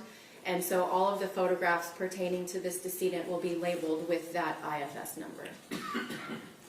And approximately, if you know, how many photographs were taken in this case? Yeah. I don't know the exact number. prior to court, though, I think I showed you approximately 38 of the total number of photographs that were taken by you during this autopsy. Is that correct? Yes, sir. And do you have an opinion as to whether it would aid the jury in understanding your testimony to, maybe not here in court today, but at some point have an opportunity to view those photographs? Yes, sir. Okay. May I approach, Your Honor? Yes, sir.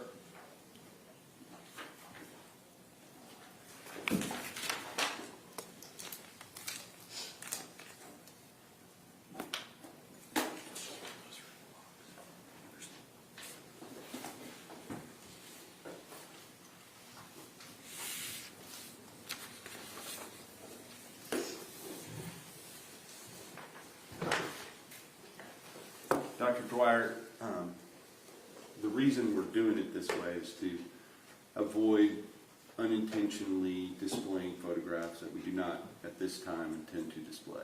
Okay. So each of the photographs that I'm going to ask you about has been covered with a slip cover, so that if I ask you about it, you're going to have to slide the slip cover or the photograph up, but just if you be careful not to display it unintentionally. Sure.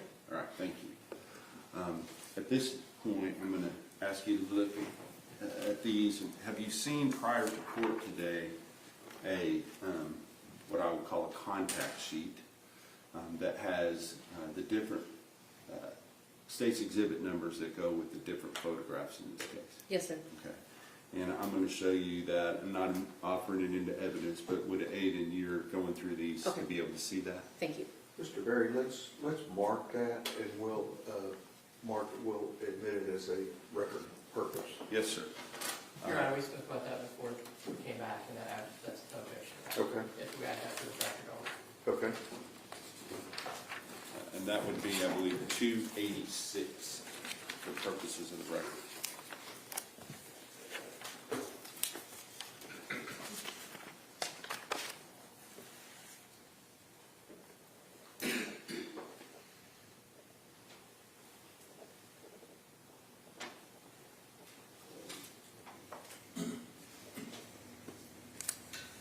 Thank you.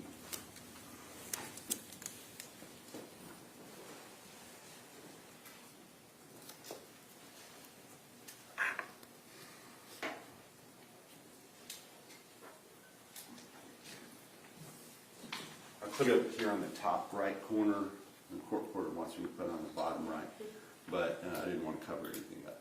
So if you would use this during your Thank you. testimony. You offer 286 for the record. Yes, sir. Any objections? no, Your Honor, as long as it's not going to be admitted or published. Okay. 286 is admitted for purposes of the record.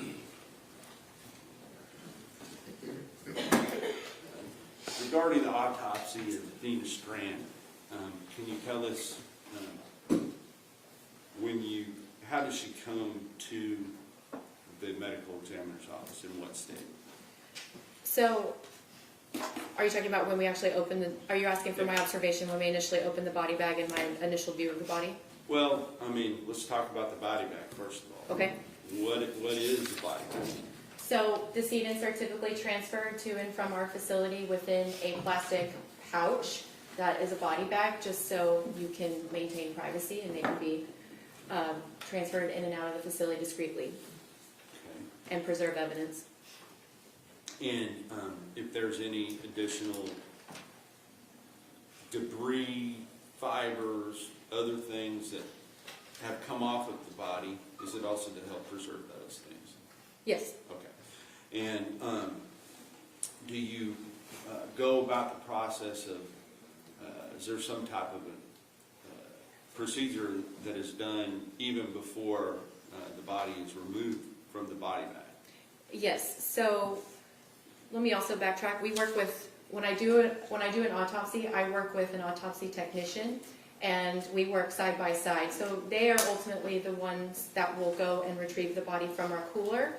In addition, before the autopsy, they can do a postmortem x-ray, which is just like what you're familiar with from a hospital, and we're just looking for any potential foreign material that we would want to collect, any evidentiary items. And then the body is brought to the autopsy station, And then we break the seal, open the body bag, and I will document the condition of the body with photographs. We typically refer to those as is photographs, because it's before we do anything to the body. And were those things done in this particular case? Yes, sir. And can you tell us whether or not there were any foreign objects that were identified as part of the x-ray? No. Okay. Now, with regard to the body itself, you said that you took some as-is photographs, and I would ask you to refer in your book there to, and if you need to remove those from that book to be more discreet, however you need to do it, it's Okay. fine. Thank you. But State's Exhibit number 231 and 232, could you personally look at those and tell me if those are the as-is photographs that you were talking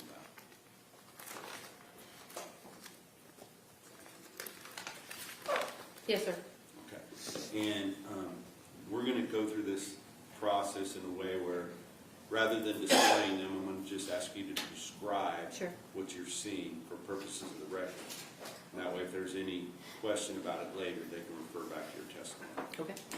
So with regard to State's Exhibit number 231 and 232, the as-is photographs, would you please describe what you're looking at in those photographs? So there are two of them, because one is the upper half of her body, including her head and face, and then the second one is the lower half of her body, including her legs and feet. And so basically how I received her is that she is naked, there's no clothing, and both of her hands are covered with brown paper bags, as I referred to previously, that are actually secured around her wrists with tape. And then her body was covered with kind of a brownish dirt silt appearance, and there was also fragments of vegetation within the body bag and within her scalp hair. And just for understanding for the jury, when you take the photograph, is there anything that is covered up on the body as you are taking the photograph? No. Okay. Those documents, though, State's Exhibit number 231 and 232, have certain portions of that photograph been covered just for discretion's sake. Yes, sir. All right. Now, let's go ahead. We're going to look at your autopsy report, and I think we can do this without the light off. The first thing you do is the external examination. Is that right? Correct. Okay. And can you just kind of describe in general terms what is involved in the external examination? So the external examination is also standard process for any postmortem examination. And I always describe it as I start on one side of the body, say a foot, work my way up the entire side of that body to the head, and then to the opposite side of the body. And what I'm looking for is evidence of natural disease, evidence of trauma, any potentially identifying features like hair color, eye color, tattoos, scars, etc. Lots of different things. And once I'm done kind of looking at, and then lastly we will roll the body so that I can see the back of the body. And then once that's complete, that's the end of the external examination. And as part of this external examination, do you photograph the body both before and after it is, I guess for lack of a better word, cleaned? Yes, sir. Can you describe, once the as-is photographs are taken, what happens next? So once the as-is photographs are taken, we would collect trace evidence, if again, depending on the type of case, but you would not want to do that after you've cleaned the body.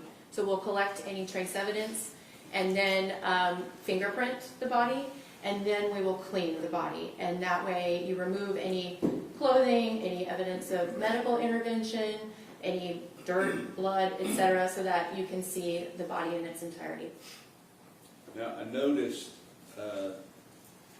in your report, and I believe we're still on page 1, that you talked about the hair being wet. Yes, sir. Was that from it being cleaned or something else? No, it was received that way. And commonly in an autopsy, if the person had been wearing clothes at the time that they were deceased, what would you receive? Just the body or something else? If they had clothing on at the time that they were pronounced, the clothing would still be on the body, or clothing that may be with the body come with the body. And was any clothing brought to you with the body of Athena Strand? No, sir. Now, with regard to the evidence of the body itself, can you just kind of give us, you weigh the body, Yes, sir. right? And what was the weight of this little girl? The weight is 67 pounds. And what was the height or measurement?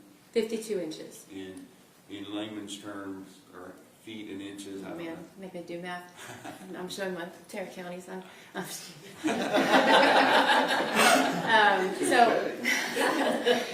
So 60 inches is 5 feet, so she's 8 inches below that, so that's... 4 feet, 4 inches? Sounds good, yes. I'm so embarrassed. That's all right. I think the judge would say you did go to Texas A&M. So. Oh, no. So did I. Oh. With regard to, so Athena's 67 pounds, 4 feet, 4 inches, is that correct? And what was some of the observations that you made during the external examination of Athena's body? So I already mentioned that she was received naked, no clothing received with the body. There's no jewelry on the body. In addition, like I said, the surface of the body were covered with brown dirt or silt, and there was fragments of brown vegetation within the scalp hair and on the surfaces of her body. She also has what we call pruning or washerwoman changes in the skin of her hands and feet. Other than that, she had some evidence of injury, which is much more extensive than just what I'm describing. And let's talk about that. Not specifically what the injuries are at this point, but when you open the body bag and you see the body of this little girl, describe for the jury sort of where you're seeing the injuries on her body just from first look. My initial impression, the first thing I thought is that she is completely congested from the neck up, meaning that it's much darker due to blood kind of being in that area of the body.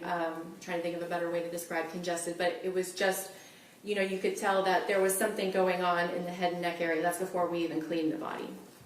And congestion, is that related? It's hard. I want to kind of give a lay person's understanding what that means. It's the best way to describe it is blood's backed up in the vasculature. And I'm not sure I understand anymore, but what's vasculature? So all the blood vessels that circulate blood throughout your body are the vasculature system. So it's arteries, veins, and connecting those two are capillaries. And is that something that you see in certain types of deaths versus others? Yes? And can you describe that for the jury, please? Well, let me say congestion on its own as an isolated finding can be nonspecific. And you can see it in sudden cardiac deaths. You can see it in drownings. You can see it in asphyxial type deaths. So it's nondescript on its own, but a constellation of findings can be more helpful when you're making a diagnosis. And when you're saying a constellation of findings, are you talking about the overall findings taken together? Yes, sir. All right. Now, once she was cleaned up, could you still see this congestion, the blood near the skin, from her basically mid-chest to the top of her head? Yes, sir. And would the fact, I guess I have to frame it to you in a hypothetical situation, if a person had received injuries close to the time of their death and then was immediately put in a cooler type situation, either a colder body of water or a cooler like you have in your laboratory, would that essentially sort of, Objection, Your Honor, leading. what would that do? Sorry. Okay, your objection leading is overruled based on the last statement. So if I'm repeating your question, Yes. would, if someone had those findings and then died, would they be altered by being put into a cooler? Yes. No. Okay. Would it slow the normal rate of something that might change the appearance over time? So the coolness of the cooler is to preserve the condition of the body by decreasing the rate of decomposition. That's just a known fact that decomposition slows when it's cold. So if a body were put into a colder body of water in November, would that also help slow the rate of decomposition? Yes, sir. Now, with regard to the body of Athena Strand, we're talking about the external examination. Were there further, go to the next page. This is the page 2 of State's Exhibit number 274. You kind of went on to describe some more of the findings in the external examination. Yes, sir. And I don't necessarily feel like you have to read every word, but if you would give it sort of a synopsis and then maybe also explain as best you can in layperson's terms so we can understand it as well. Sure. Just starting from the top. Yes. So basically, I even mentioned that the head and face exhibit trauma. There's generalized congestion of the head and face, which I just mentioned. I note that her hair is blonde and it's wavy and it's long and that it's damp. And then her eyes are green in color. When you look at the whites of her eyes and the lining of her eyes, you see florid petechial hemorrhages, which are florid just means they're everywhere. Petechial hemorrhages specifically refer to these tiny pinpoint hemorrhages that you see throughout the eyes. Let's see. She has, her teeth are kind of a mixture of what we call deciduous teeth and erupting adult teeth, which is appropriate for a 7-year-old. The neck has trauma, the chest is trauma. I did not appreciate any trauma on her vagina or within her vagina. The vaginal hymen is present and it's intact. I did examine her anus. She had some fecal material on the perianal skin, but I did not see any trauma to her anus. And then her extremities, so the arms and the legs, also showed trauma. Her fingernails are all intact, but the fingernails themselves are dirty. The toenails are also short and dirty. The soles of her feet are dirty, but otherwise unremarkable. And then the back has trauma. Okay, so let's talk a little bit as we go through this, because there are some photographs, I believe, that correspond to some of these things. Specifically, State's Exhibit number 235, could you examine that and tell me what you see in that photograph?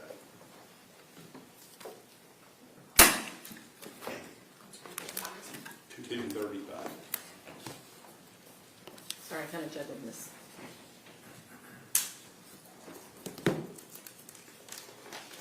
Yes, sir. Could you just give a brief description of what's shown in that photograph? So a standard photograph that we take on all of our postmortem examinations is what we call an identification photograph. So it will be a picture of the decedent's face with a number placard with that IFS number, the unique identifying number for that decedent. And on that placard, if you use that as a cutoff in the picture, meaning you can see what's below and what's above it, do you see a marked difference between what is displayed above that placard from her mid-chest up than what's below that placard? Yes, sir. Can you describe what that difference is? So again, you can still appreciate the congestion in her head and face, and you can see multiple types of blunt force injuries, essentially from the middle of her upper chest to the top of her head. And going on to look at, there's a series of them. I believe it's 236, 237, 238, 239, 240, and 241. Do those show her eyes on both sides of her face?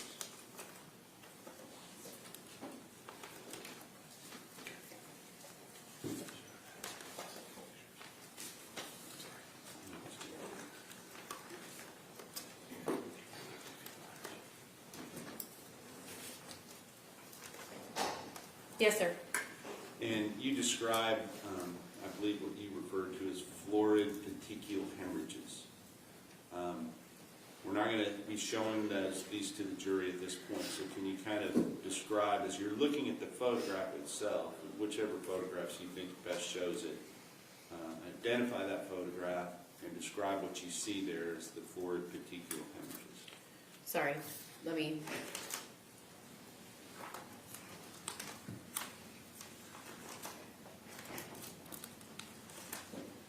So in State's Exhibit 236 and 238, they are photographs of the right eye showing petechial hemorrhages in the whites of the eye, which is called the sclera, and within the lining of the eyes, which is called the conjunctiva. And then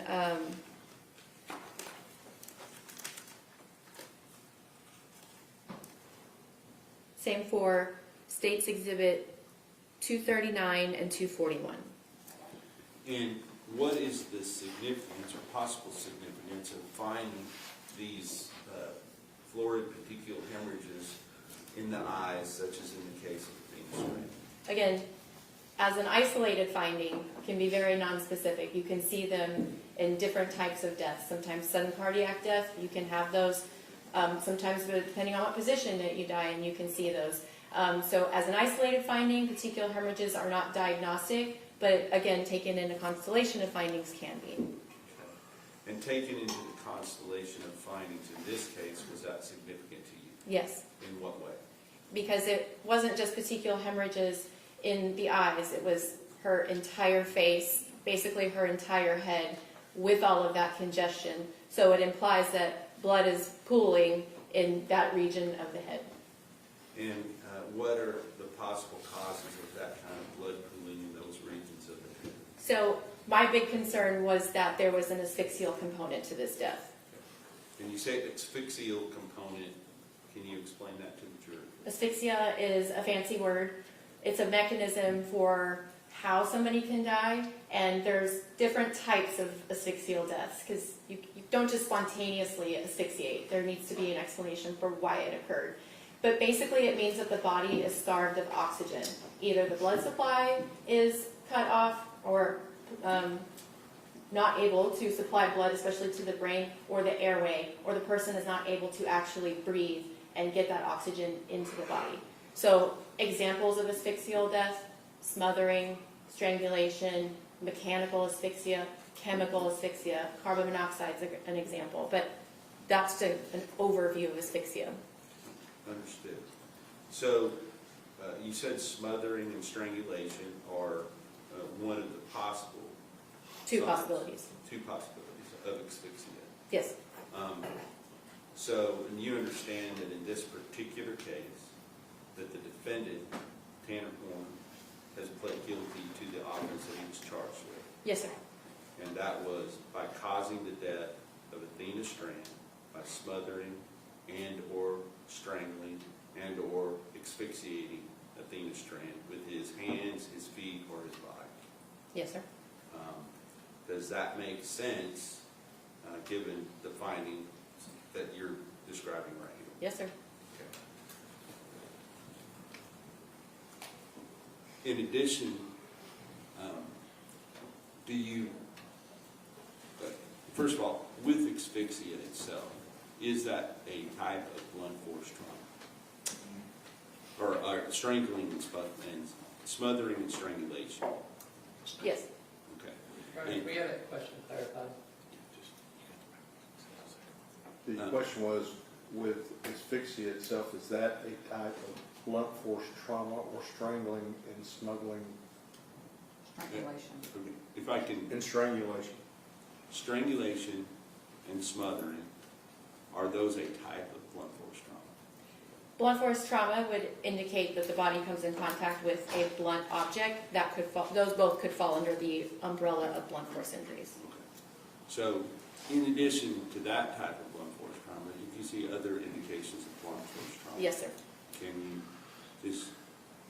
just from the opening photographs, kind of describe what you're seeing that indicates to you that there was other blunt force trauma? So, types of blunt force trauma would be as something as superficial as what we call an abrasion or a scrape. You know, it's a friction injury on the surface of the skin. or it could go deeper to where you have an impact and you actually break the vasculature under the skin, and now you have a contusion, also known as a bruise. Or it could go so far as the blunt object overcomes the elasticity of the skin to where now you've got it creates a gash, or what we call a laceration. So abrasions, contusions, and lacerations are all examples of blunt force injuries. What I saw on the decedent was a mixture of abrasions and contusions. I did not see any lacerations on the skin.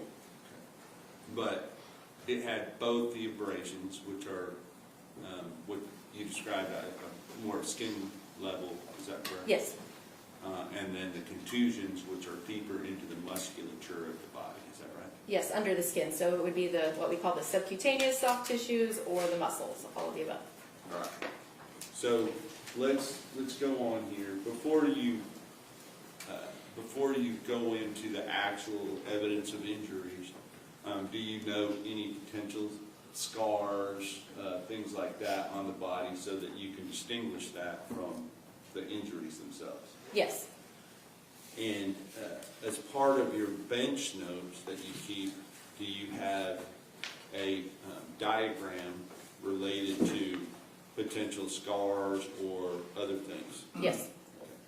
And what is the purpose of doing that prior to documenting, or I don't know if you do it prior to or after? What order do you No, do? same time. I just, for organization purposes, I don't like to have too much messy writing all on the same page. So this is what I do for all of my cases. I have a separate page for like the potentially identifying features, hair color, eye color, scars, tattoos, etc. And then I do a separate page for any evidence of injury. But they're done concomitantly. All right. That's a big word. What does that mean? At the same time. At the same time. All right. Thank you. With regard to once you've done that, were there any major scarring or other injuries, evidence of prior injuries on the body of Athena Strand? She just kind of has some scattered scars. I think somewhere on the extremities, on the abdomen, but nothing specific. Anything unusual for an active, precocious 7-year-old girl? No. Okay. Now, with regard to the evidence of injuries, let's start talking about that. You talk in your report on the bottom of page 2, you begin with what you call blunt force injuries. Can you distinguish, just as far as terminology, what the difference is between blunt force injuries and some other types of injuries? So I described previously that a blunt force injury is when the body comes in contact with a blunt object. Contrast to that would be sharp force injuries, where the body comes in contact with a sharp object like a knife or scissors, a razor blade, etc. Those are a different pattern of injuries. We do not have those here, but just to contrast it with blunt force injuries. Thank you. Now, when you are beginning to document the blunt force injuries on the body of Athena Strand, do you start in a certain area and go other areas after that? Yes, it's my convention. I like to start with the head and neck, and then I'll move to the trunk and then the extremities. But that's just my convention. Okay. And is that something that you do on every autopsy? Yes, sir. All right. So let's talk about the head and the neck of Athena Strand. Okay. Because that's the order that is in your autopsy, correct? Yes, sir.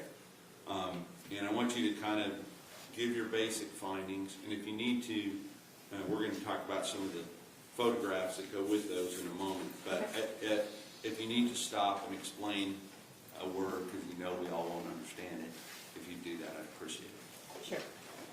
So I'm just going to kind of read what I have written here, but for the head and neck area, so starting with on the forehead, there's a 1.5 inch focus of patterned abrasions that are on the right side of her forehead. So they're abrasions because they're a superficial injury of the skin, but they have this zigzag, almost like a tread-like pattern on the right side of her forehead. And then she also has a 3/4 inch contusion on the middle of her forehead. She has a 3/4 inch contusion above the lateral aspect of her left eyebrow.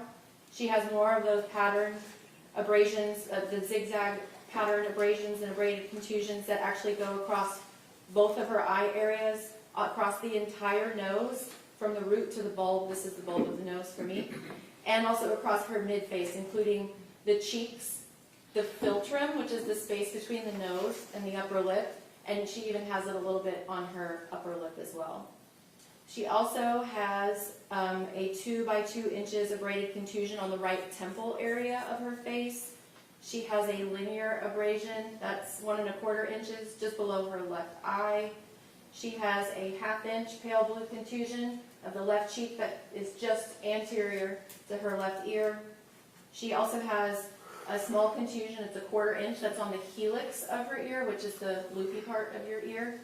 And she has a 1/2 inch contusion on the posterior aspect of her left ear. And then she also has a red contusion just posterior to her left ear, kind of in this area. She has a 3/8 inch contusion of the lower left cheek. She has a small contusion, it's 1/8 of an inch on the right side of her upper lip. When you actually pull up the upper lip and you see this flap of skin that connects the lip to the gums, that's called the frenulum. Just left of that, she's got another contusion of her gums in that area, and that's 1/2 inch. She has a very small superficial laceration on the interior of the left side of her lower lip. That's 1/16 of an inch. And then she also has, I'm just going to be real, instead of being descriptive, she has what look like bite marks. It's really a curvilinear series of lacerations that correspond with her upper teeth. She has bite marks on the surface of her tongue. There is a 1 inch linear abrasion on the submental region of her head that's under the chin. She's got a contusion of the right side of the submental region of her head. And then she has a 1/2 inch focus and then a larger 1 1/2 inch focus where the skin is kind of a discolored gray-brown. And that also had a pattern of abrasions that is different than the zigzag pattern I was seeing on her face. This pattern is square and it looks more like a grate or like a mesh pattern, and that's on the left side of her jaw. She also has more of those zigzag tread-like patterned abraded contusions across the anterior aspect of her neck and the middle of her upper chest. And then she has a 1 3/4 inches linear abraded contusion of the lateral aspect of the right side of her lower neck. And then on the back of her neck, she has a little focus. It's a 3/8 inch abraded contusion, but there's more of those floor petechial hemorrhages that you can even see on the back of her neck. All right, that's a whole lot. Yes, sir. Was there any area on her head, neck, shoulders, face, back of her head, top of her head, back of her back, top of her chest, shoulders that did not have some evidence of injuries? All of those areas had injury. And can you render an opinion as to whether those came from one blow or more than one blow? No, that would be indicative of multiple impact. And I don't know if you took the time to go through and count how many times that she would have had to be impacted to have the kind of injuries that you saw. But do you have some number in mind? Multiple. Would you say you saw 10 injuries, more than 10 injuries? That's an answer, Your Honor. Sustained. All right, so we're going on to the next. Well, let's talk about the photographs first, okay, with regard to these injuries. State's Exhibit number 242 and 243. What area of injuries are we looking at in those two photographs? I'm sorry, you started with State's Exhibit 242 and ended where? And 243. Just those two. Yes.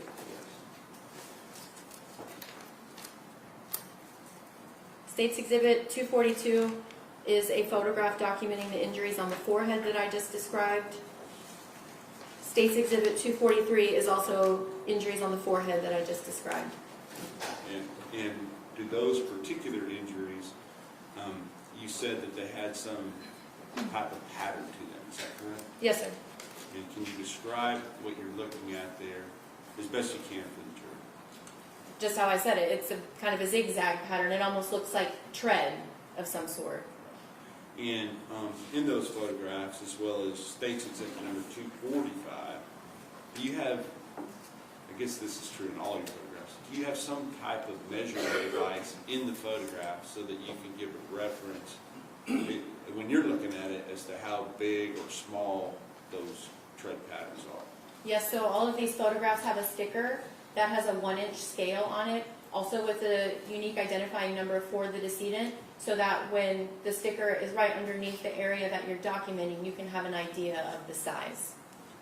And I asked you before, of the photographs that we have available to us, was there one particular photograph that you felt like could best show this tread pattern that you are referring to? I mean, there's several, if you want a close-up or if you want a more global. But one that has the measuring device close in proximity so that you're able to see it well. Yes, And which number is that? State's Exhibit 245.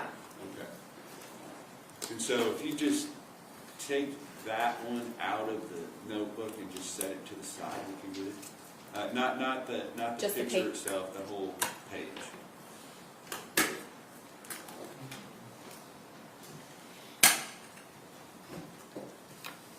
We'll leave that for now. Okay. And I'll come back to it in a little while.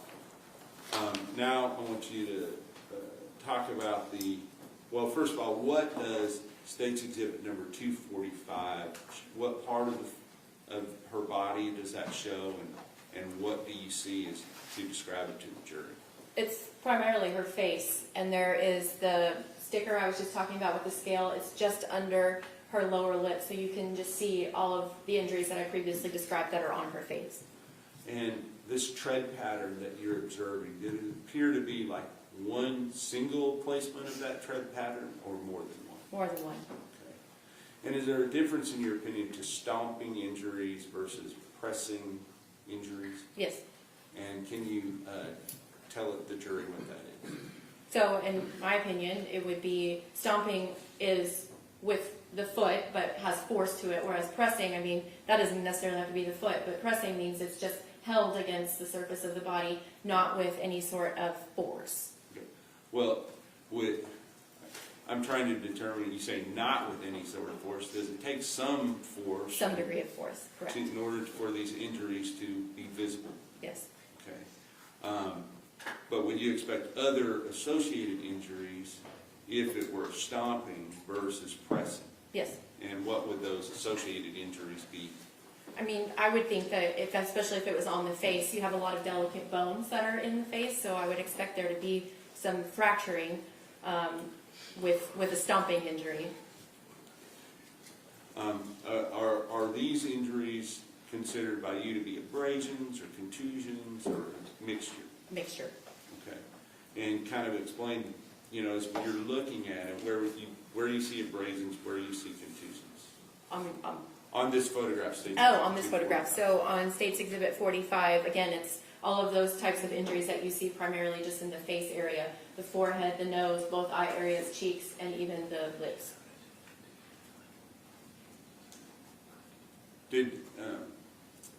Where's there associated damage? You said contusions goes into the musculature. Yes. Is there contusions associated with these injuries in her face itself? Not from this picture. She had some contusions well, that's not true. She had some on her forehead. She had one on the lower left cheek area, on her right lip, and then also under the chin. With regard to, so let's go on to State's Exhibit number 246 and 247. 246, 247, could you describe what those are? These are both photographs of the right side of her head. 246 is kind of further away. 247 is more up close. And you can see the blunt force injuries I described previously that are on the right side of her head. And on the right side of her face, as well as on the front of her face, did she have this same tread pattern that you can see in the photographs? Yes. Now going on to State's Exhibit number 248, and I believe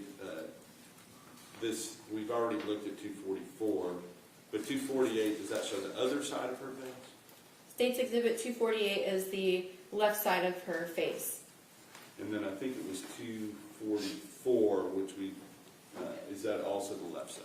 That's the left side of her head, so you can kind of see it's further away than 248, which is more up close to the left side of her face. And you described some of the contusions, I think, were on that side of her face. Yes, sir.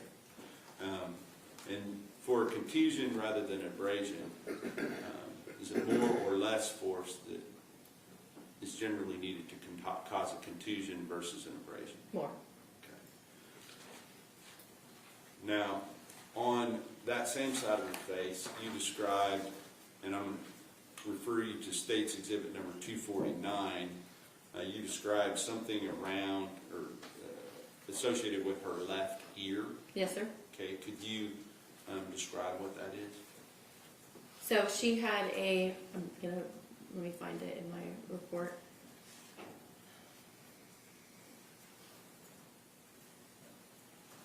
I believe it's Sorry. referring to your report. Yes, for okay, purposes. here it is. She had contusions measuring up to 1/4 inch on the helix of the ear, which I said is the top of the ear here. And she had a 1/2 inch contusion on the posterior aspect of her left ear, in addition to a contusion on the part of the head that's behind the left ear. And you talked about a pale blue contusion on her lower left cheek. Yes, Where is that specifically, like you point out in your own body? here. Okay. And associated with that injury, was there a different type of pattern that you could observe? So the other area where the skin was kind of discolored and also had this square focus of pattern abrasions is on the left side of her jaw, kind of in this area. Understood. Now, let's talk about her mouth. You talked about a contusion on her upper lip, I believe. Yes.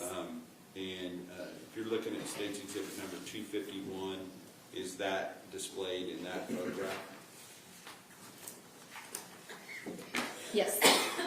Can you tell us, for purposes for the jury, what about that you noted that on her upper lip? That it's all I noted is it's a 1/8 inch contusion of the right side of her upper lip, right here. When people get fat lips, for various reasons, but this one, did it have a markings associated with it other than swelling, or is No, sir, just discoloration. That looks like a bruise. discoloration? I guess that's when I say markings, that's I mean by discoloration is your word. Okay, you talked about some of the things on the inside of the mouth. And we have some photographs, just for purposes of the record. I'm not going to ask you to look at all of them, but I'm referring you to State's Exhibit 253 and State's Exhibit 253. You noted some injuries that were inside of her mouth, I believe. Yes. Can you describe those, please? State's Exhibit 252 is a picture of the lower lip pulled down so that you can see the line of her gums or gingiva, and you can see that there are some petechial hemorrhages within the gum line. 253 is a picture of her upper lip pulled up, so that, again, you can see there's even petechial contusions there, and, petechial hemorrhages there, and there is a contusion on the left side at the gum line. So up inside of her mouth, where the gums basically go up and then come back Meet down. the cheek, essentially. Cheek to the gums, is Yes. that right? And then State's Exhibit 254 is another picture of her lower lip pulled down, and you can see that there is this small laceration, so it's an actual small gash, but it's 1/16 of an inch, so it's small, but it's of the mucosa or the surface of the left side of the inside of her lower lip. And was that consistent with some type of mechanism causing that injury that you? It's in Motion proximity. waiting. Overruled. What do you believe caused that, or could have caused it? That laceration is in proximity to one of her mandibular teeth, so it's possible that that's from impact with the tooth. Okay. Now, you also described a moment ago some biting injuries. Where were those located? So those are on the surface of the tongue. So if you stick your tongue out, just right on the top, and it's a curvilinear pattern of these kind of spaced out lacerations that are consistent with teeth marks. And we don't have a photograph in evidence of this, but it is, can you describe what you did in order to determine the depth and the extent of those injuries? Yes. So part of the autopsy for everybody, we actually will remove the neck organs, including the tongue. And so when that occurred, I could see the bite marks, and if you actually dissected down into the musculature of the tongue, there was even some hemorrhage right underneath those lacerations. So they're real injuries. The body reacted to them. So, and we probably would go into this at some point, but is there a way that you can tell if somebody is still alive when they receive an injury versus already deceased? So with antemortem injuries, so before the person is dead, I mean, you're probably familiar with this. When you get a scrape, your body reacts to it and it becomes red. But in the postmortem period, the body's not reacting to it anymore, and so it takes on a more dried, kind of tan brown appearance because there's no vital reaction to it. So you can tell if an injury is sustained antemortem or if it's postmortem. An antemortem, what does that mean? Before death. And so, because there's bleeding associated with it. Correct. Right? Is that the type of injury that you saw on her tongue? Yes. That there was bleeding associated? Yes. And you talked about the hemorrhage that took place associated with this injury. Would that take some type of force of her biting down on her own tongue for that to occur? That's possible. Okay. Well, you said teeth marks. Did it look like it was somebody else's teeth marks? No, no. Right, so it would have been her own, Yes. clamping down on her own tongue. Is that Yes. correct? All right. Now, with regard to going on to, I guess, down the neck a little bit, you, looking at page 3,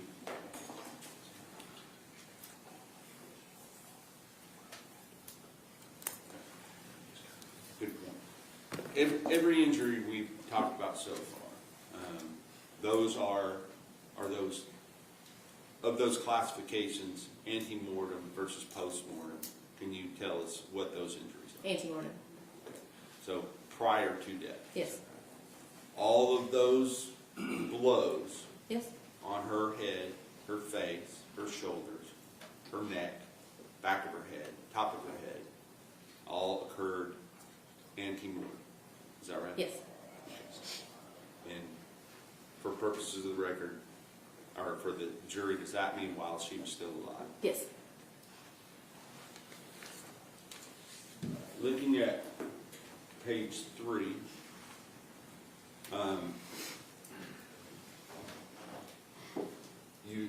you're still going on the head and neck area, correct? Yes, sir.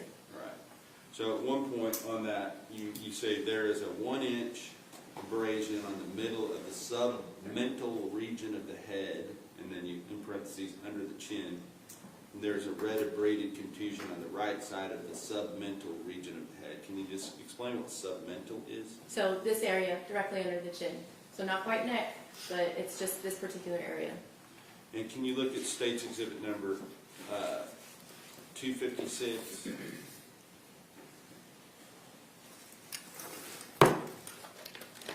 Yes. And is that display the injury we're talking about? Yes, sir.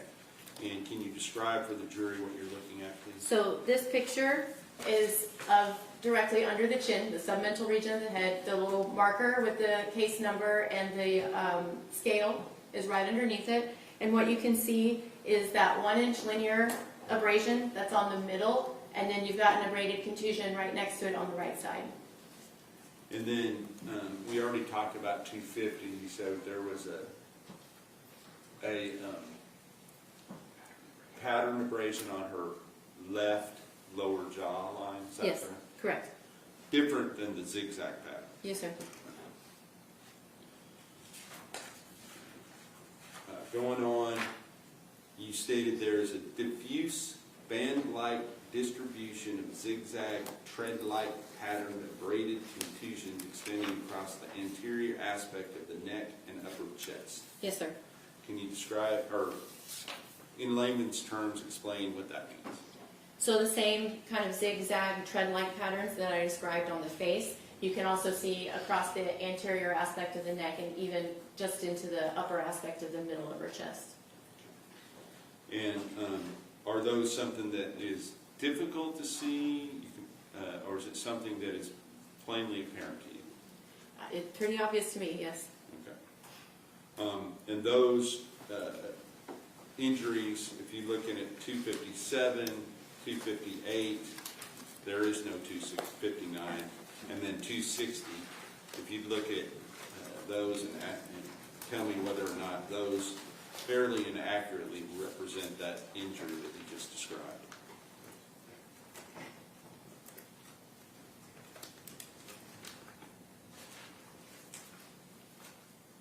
Did you say 260 as well, or just 250? Yes, 257, 258, and 260. Yes, sir.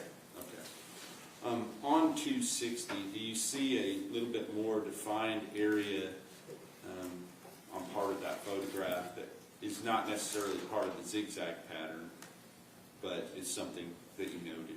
Yes. Can you tell us about that?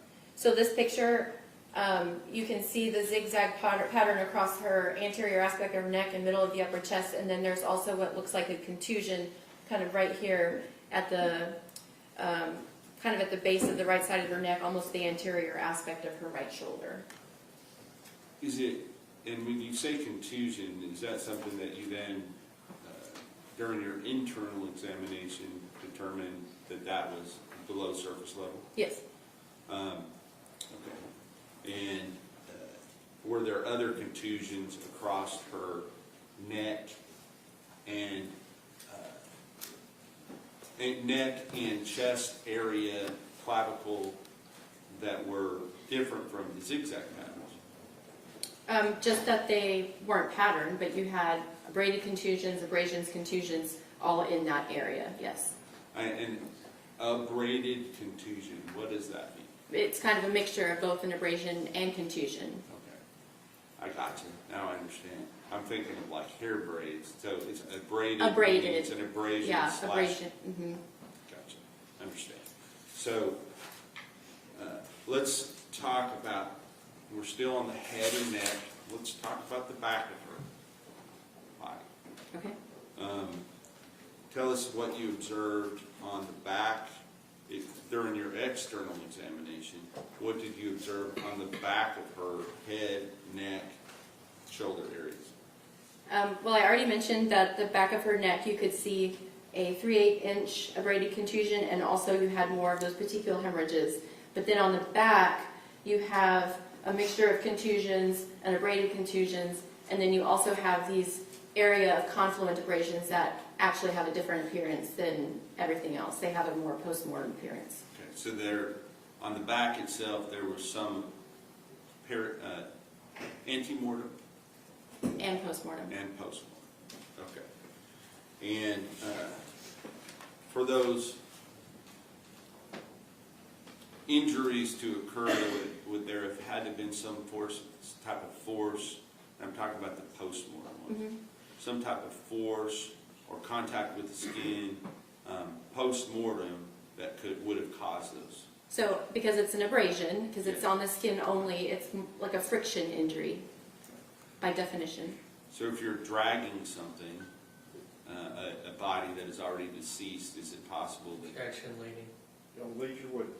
What are your opinions about whether or not dragging a body that is already deceased might be able to cause those type of injuries? That's one possibility.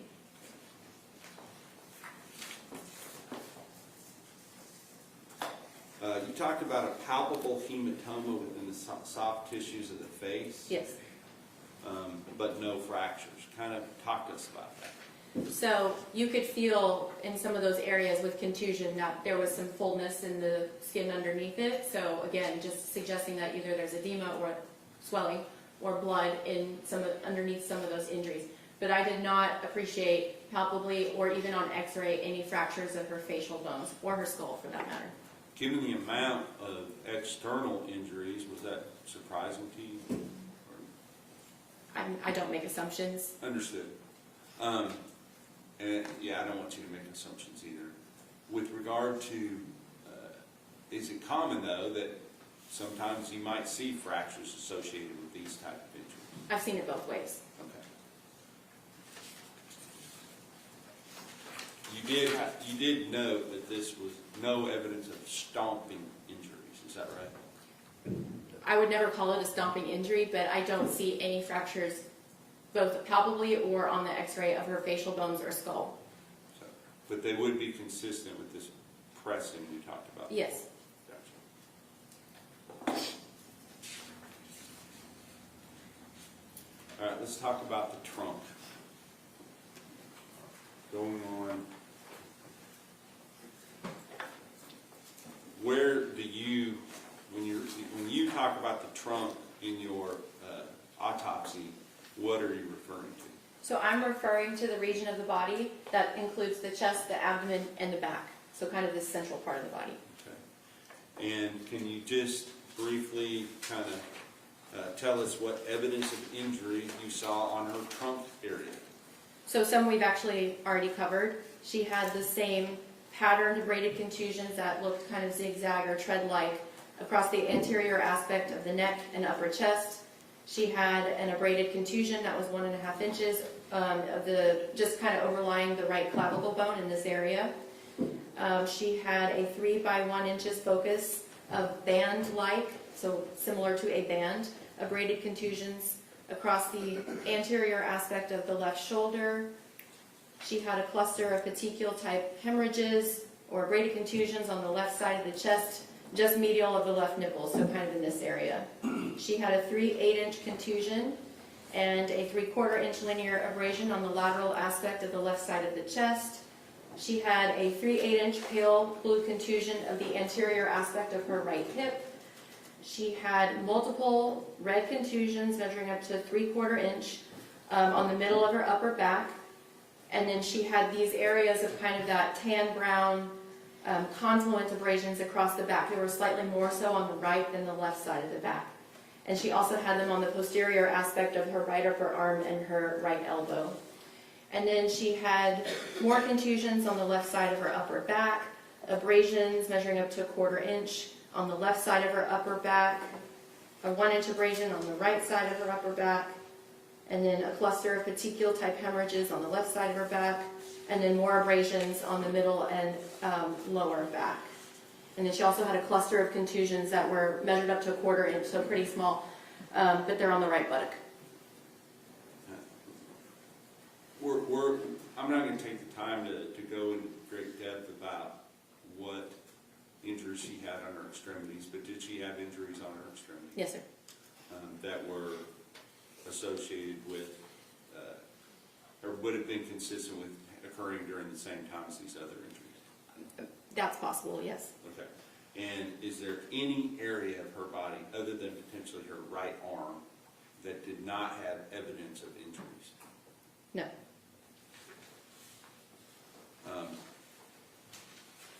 Those photographs that we're referring to as far as the trunk goes, if you look at 260, I think we've already talked about that, but look at 264, 265, did those show some of those injuries?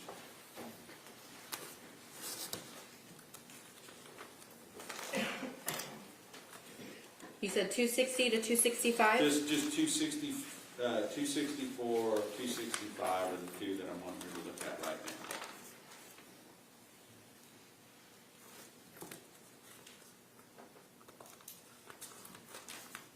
Yes, sir. And I want to specifically ask you what is depicted in State's Exhibit number 265. So in 265, it's a picture of her entire back, again with the small tag that has the unique identifying number for her and the scale.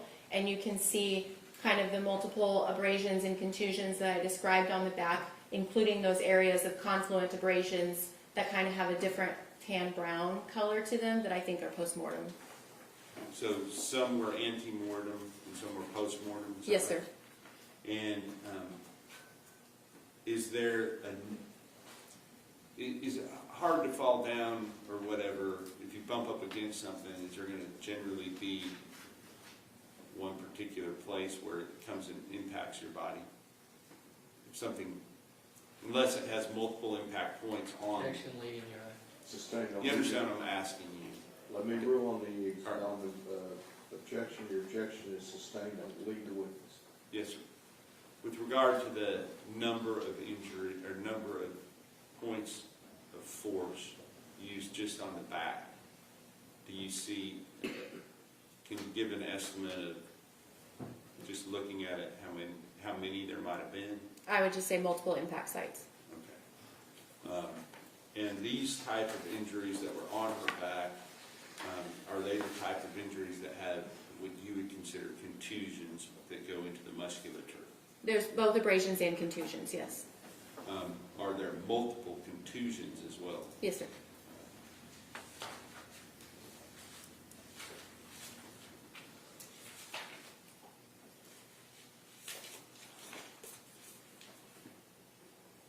You're right. You want to approach real quick?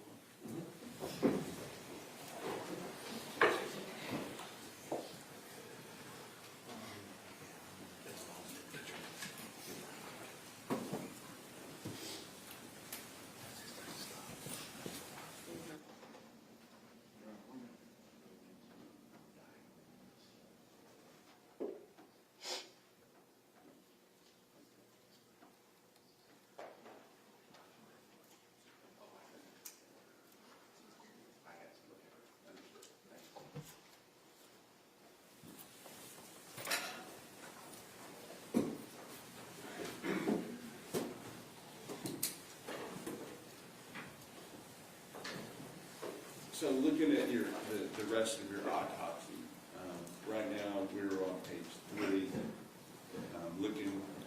continues on to page 4, and you talk about evidence of asphyxia. Yes.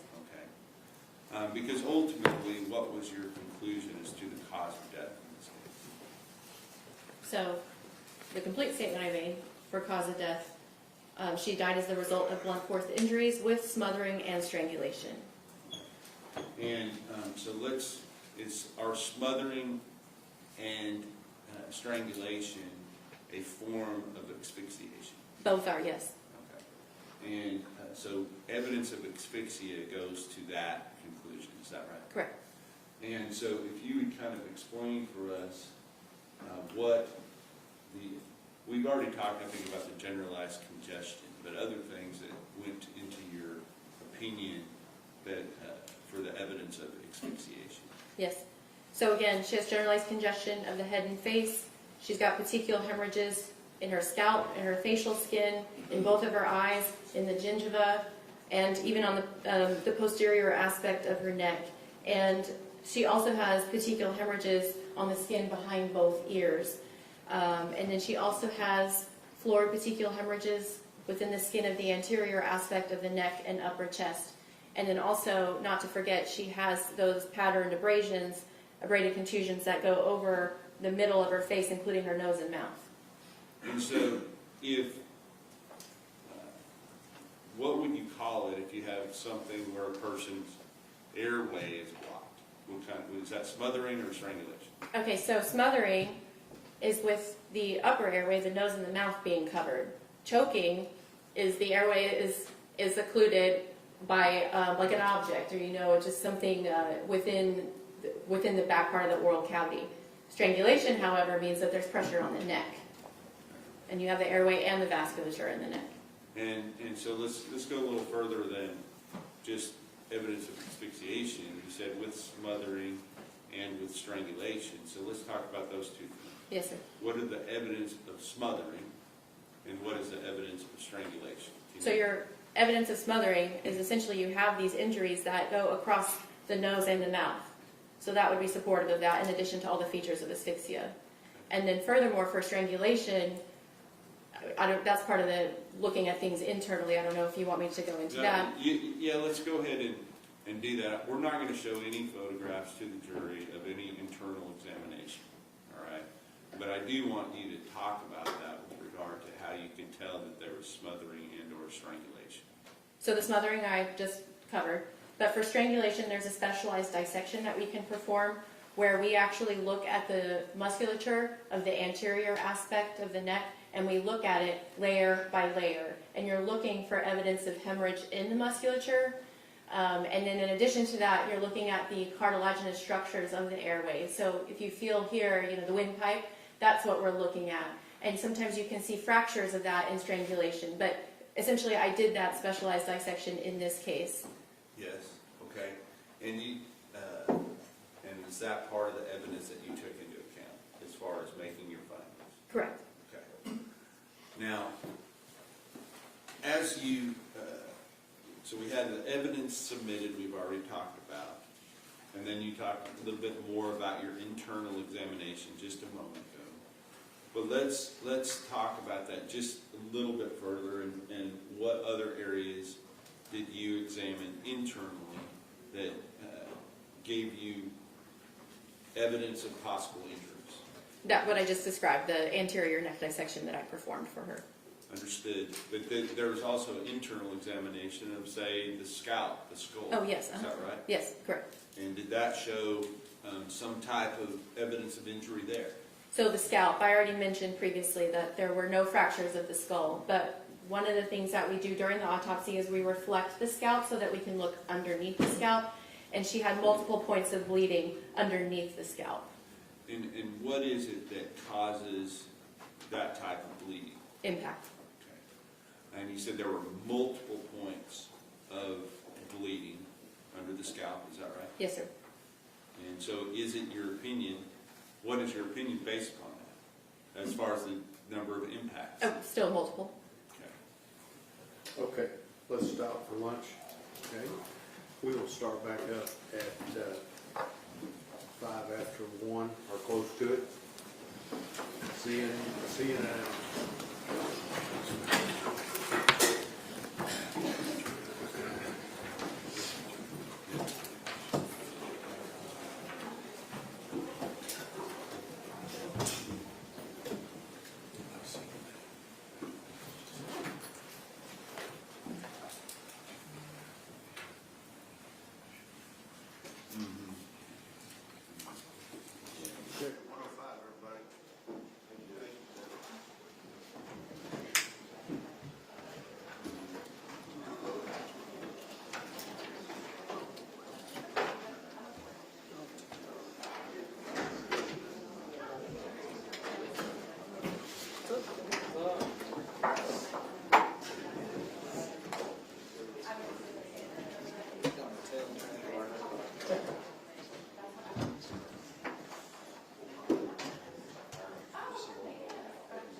We're gonna ask her.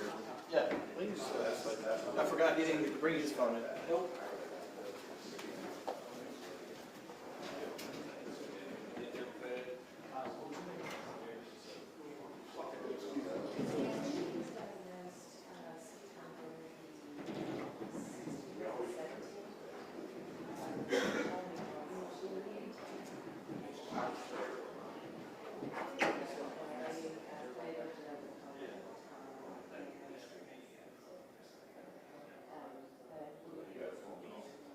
Well, no, she came down her person. Oh, probably.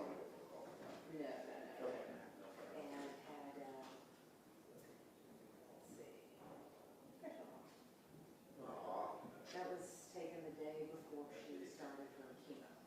Okay. And so she started chemo October the 5th, which happened to have been my father's 70th birthday. All these days, all work together. So then she was gone within months. It was skin cancer. There's no status, it's skin organ. Yeah, but it was malignant melanoma. Okay, yeah. And she thought that they did a little biopsy on her shoulder and thought they got it all. And she was, she ended up with her neck.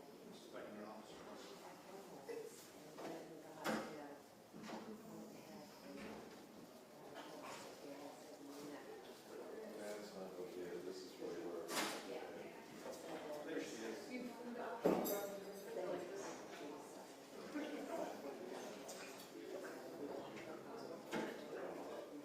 This is, so we already had some irrigation. We gave her a present, and, came out there, this one was truck. She started going down, you know, so her hair had come back, but it came back really gray, really mad about it. She hated that action, because she didn't like it.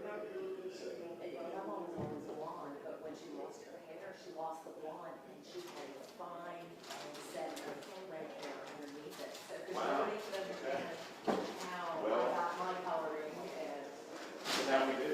I tell you, it was weird, because when we brought her home, it was February the 26th. You do hospice? Yeah. Or you did too? And she sat, she always loved to read, so she sat in the little nook that overlooked the front yard. They lived on 12 acres, so they had all these animals there, but they had planted a bunch of flowers. The last tulip bloomed the day she came home, and she died. It's always weird how it works like that. Yeah. Well, all right, well, get this out of the way. Where are you going, Michelle? Got your old kitty? I'm going on a 5, so I'm just gonna bring it with me. You got your old caboodle with you? Looking Okay. at something. All right, shall we? right, we'll We have see to y'all in a lunch bit. right over there. Yeah, I'm heading down there. You just grab this and like. Oh,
Test, test, test. Say these for tomorrow. Because he's not gonna get dinner, Yeah, we'll put them in the fridge. so that's why I said 4, 2 for lunch, 2 for dinner. Listen, man.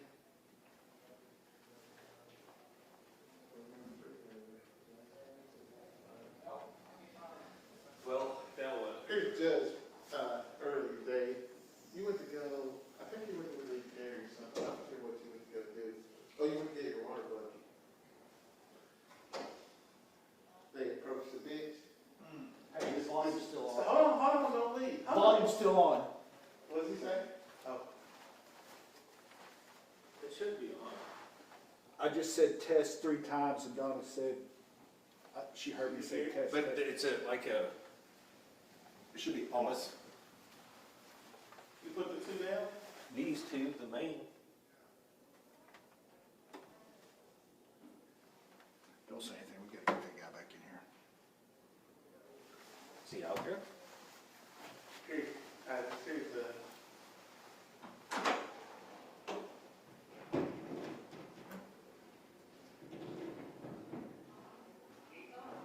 They still here?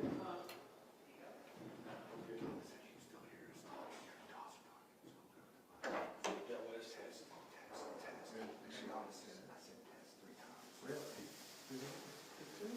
You get your phone rings? Here we go.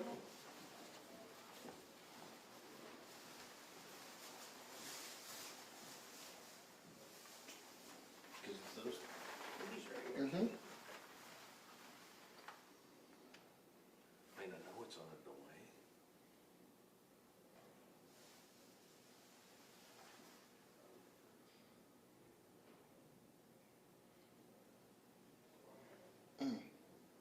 Let's get out of here.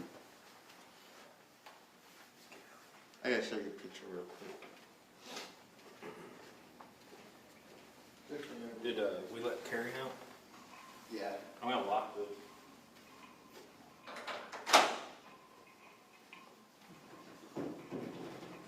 Oh, the audio, they're saying that it's on.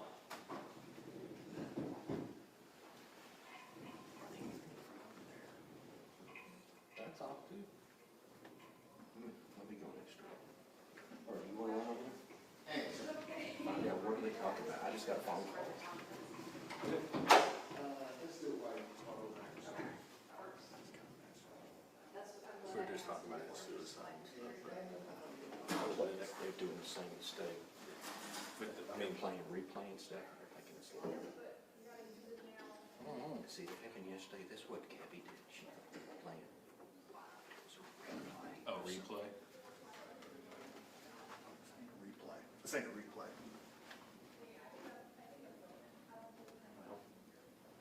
Do we have this number?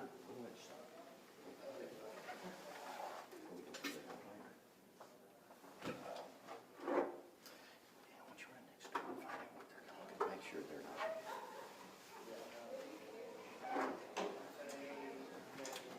Hey, David. David.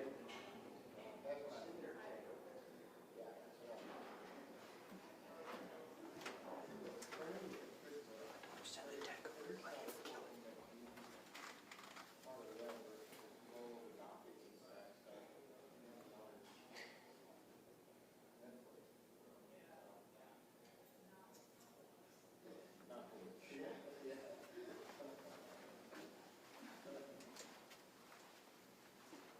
Test, test, test.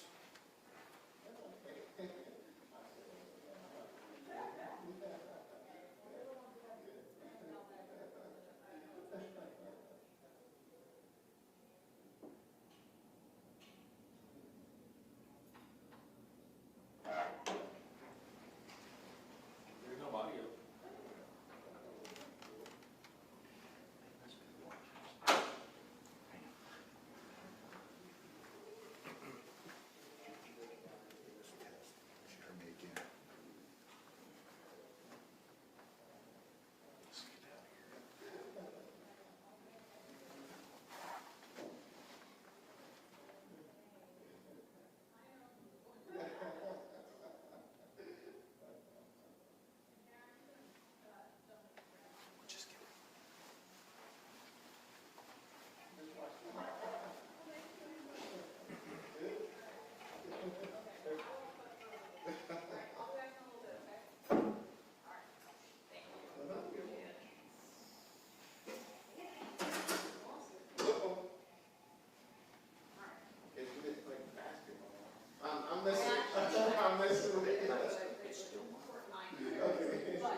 That's just this one, I can turn it all the way down.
It's Channel 4.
All right, everyone may be seated. Good afternoon. Mr. Berry, you may continue. Yes.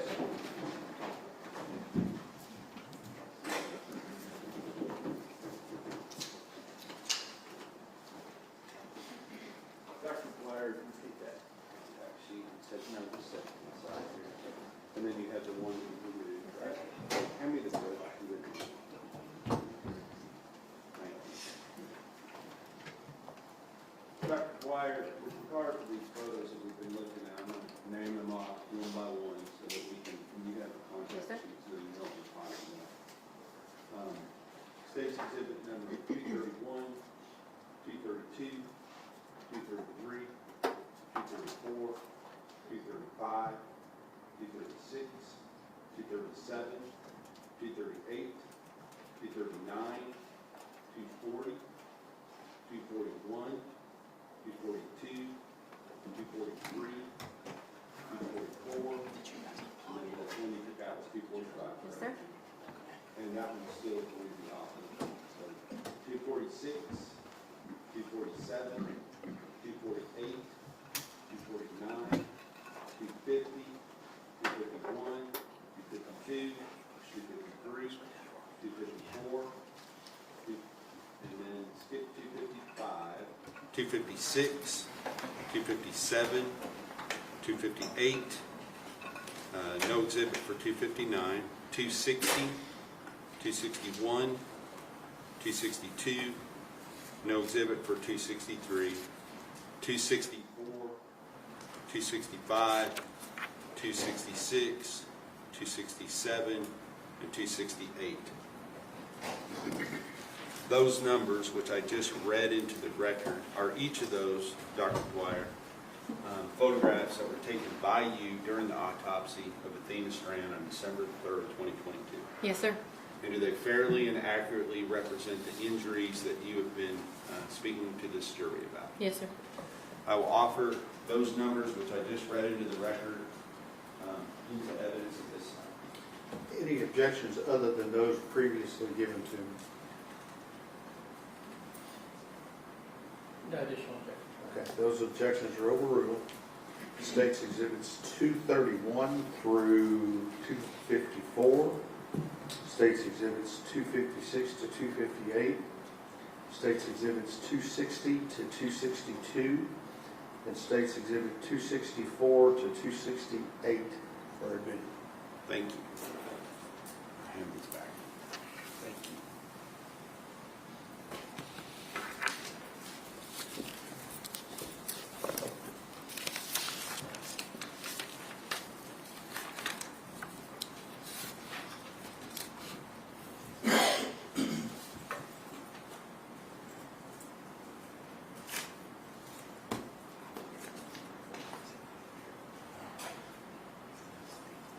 So at the end, we were talking about, or before lunch, we were talking about evidence of asphyxiation.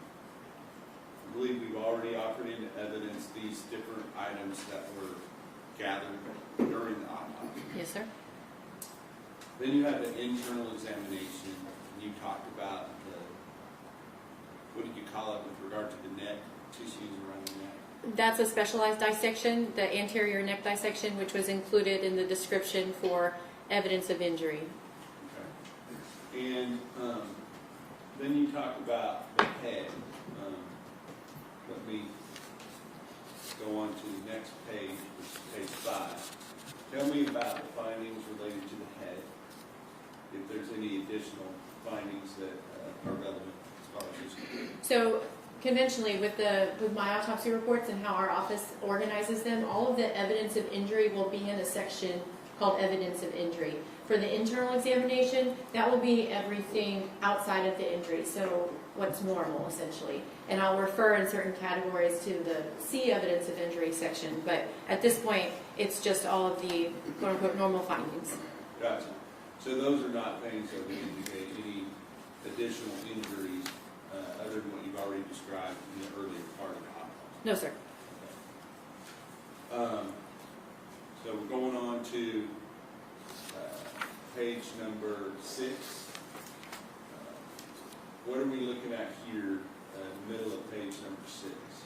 So during the autopsy, we will collect fluids for postmortem toxicology testing that is done in our laboratory at the Southwestern Institute of Forensic Sciences.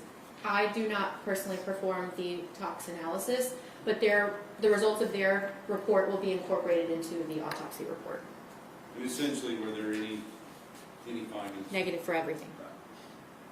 So going on to page number 7, is this where your findings are summarized? Yes, sir. Okay. Let's go through those.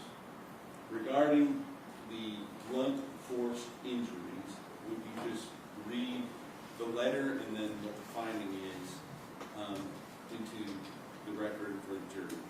So capital letter A are numerous abrasions and contusions of the head, neck, trunk, and extremities, including patterned abrasions and abraded contusions across the midface, anterior neck, and upper chest. Then moving down to a capital B, focal lacerations of the lip and tongue mucosa. Capital letter C, acute subscapular hemorrhages. Capital letter D, acute intramuscular hemorrhages within the bilateral temporalis muscles. Okay. Before we go on to that, I want to talk about these subscapular hemorrhages. Was there any, when you're looking at somebody's head, how do you describe the front, the back, the sides?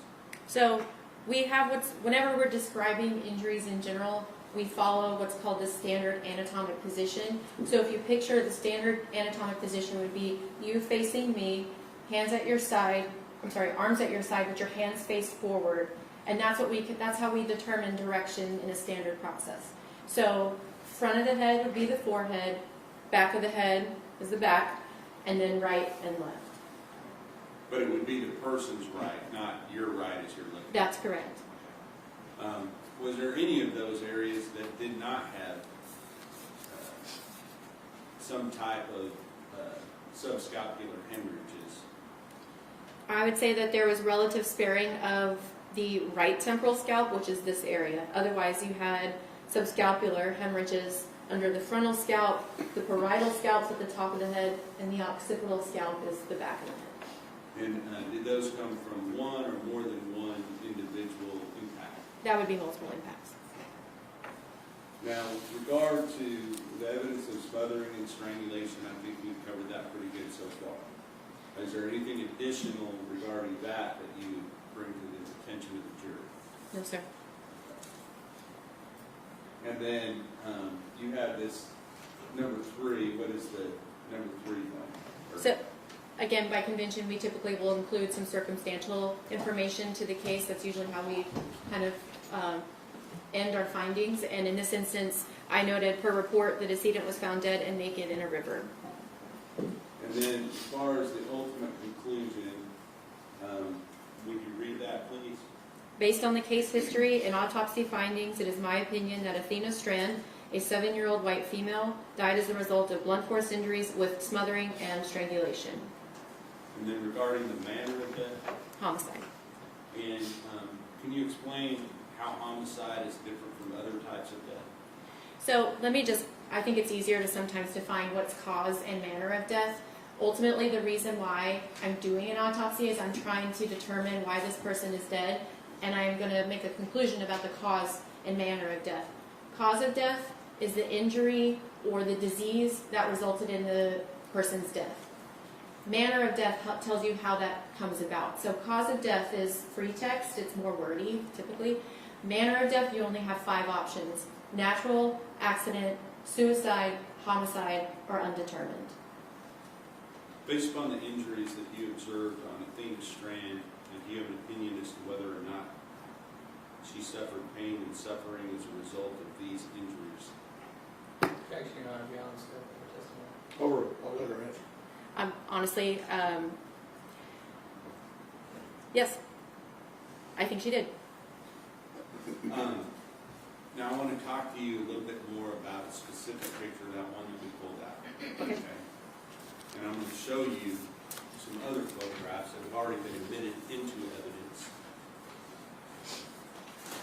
Oops, sorry.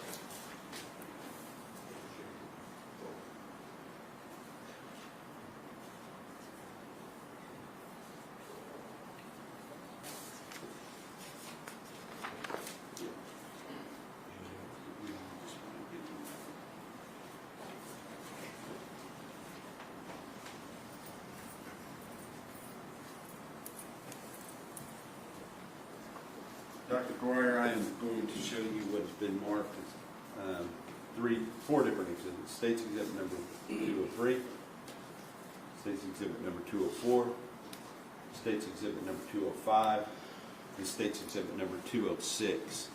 And I want you... I'm sorry? Excuse me? Oh.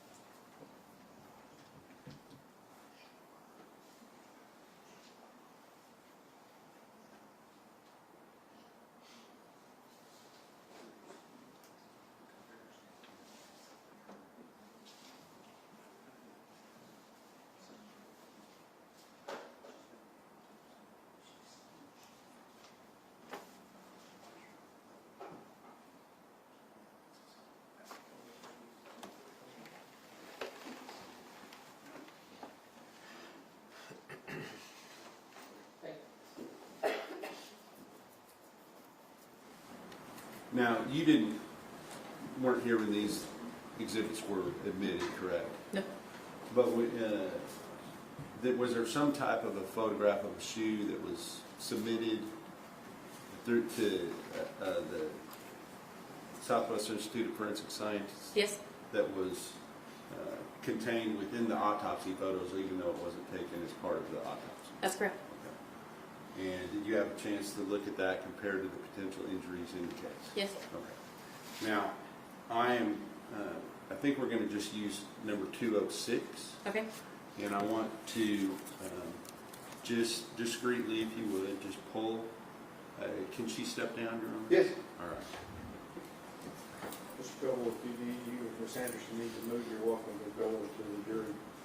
Thank you. Well,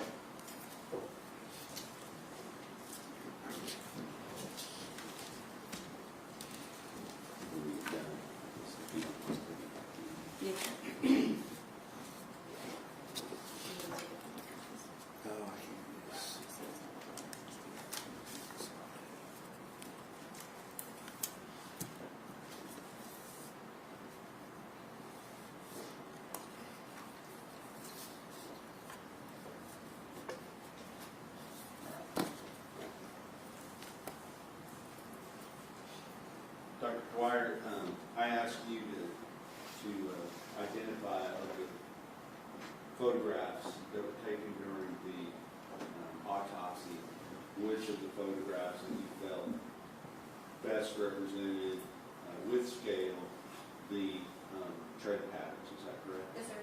And was that, this photograph that's been marked as State's Exhibit number 245? Yes, sir.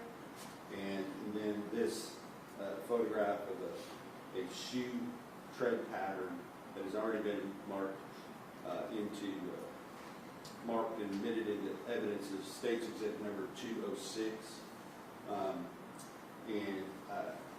Just ask you if you were to compare, I'm not asking you to compare these two, but if you were to compare, do you feel like these would be objects that you would like to look at if you were to compare these things?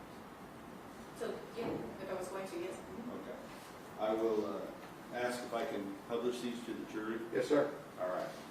And I just want to make sure we're careful that we don't put them in front of anybody but the jury.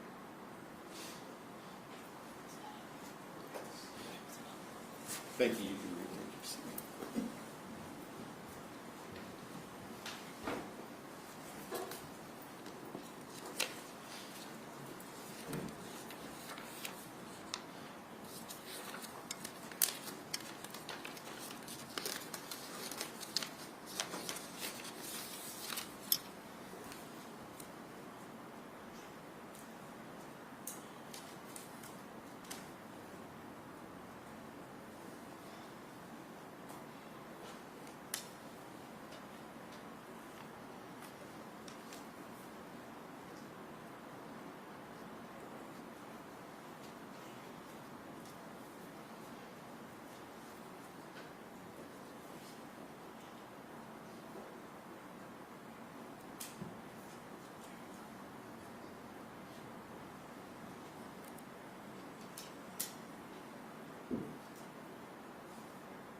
What was that?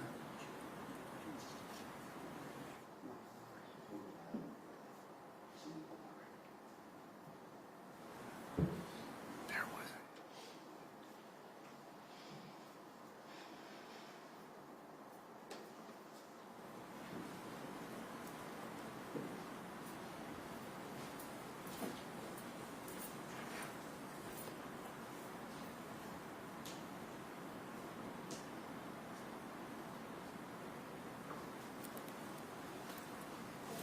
Thank you, sir.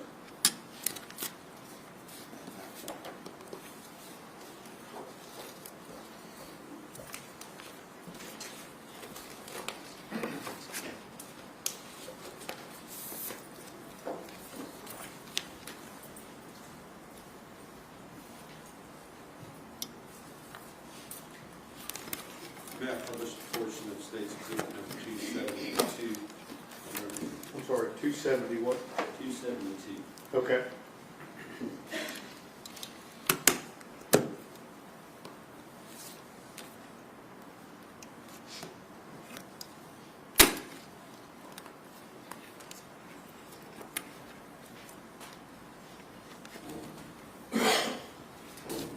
Bench notes, State's Exhibit number 272, this would be page 3, I believe. Yes, sir.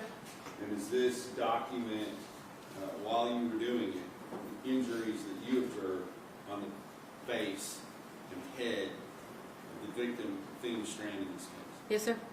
And it looks like a man in this picture, right? Right. It's a standard body diagram that we use on our cases. Gotcha.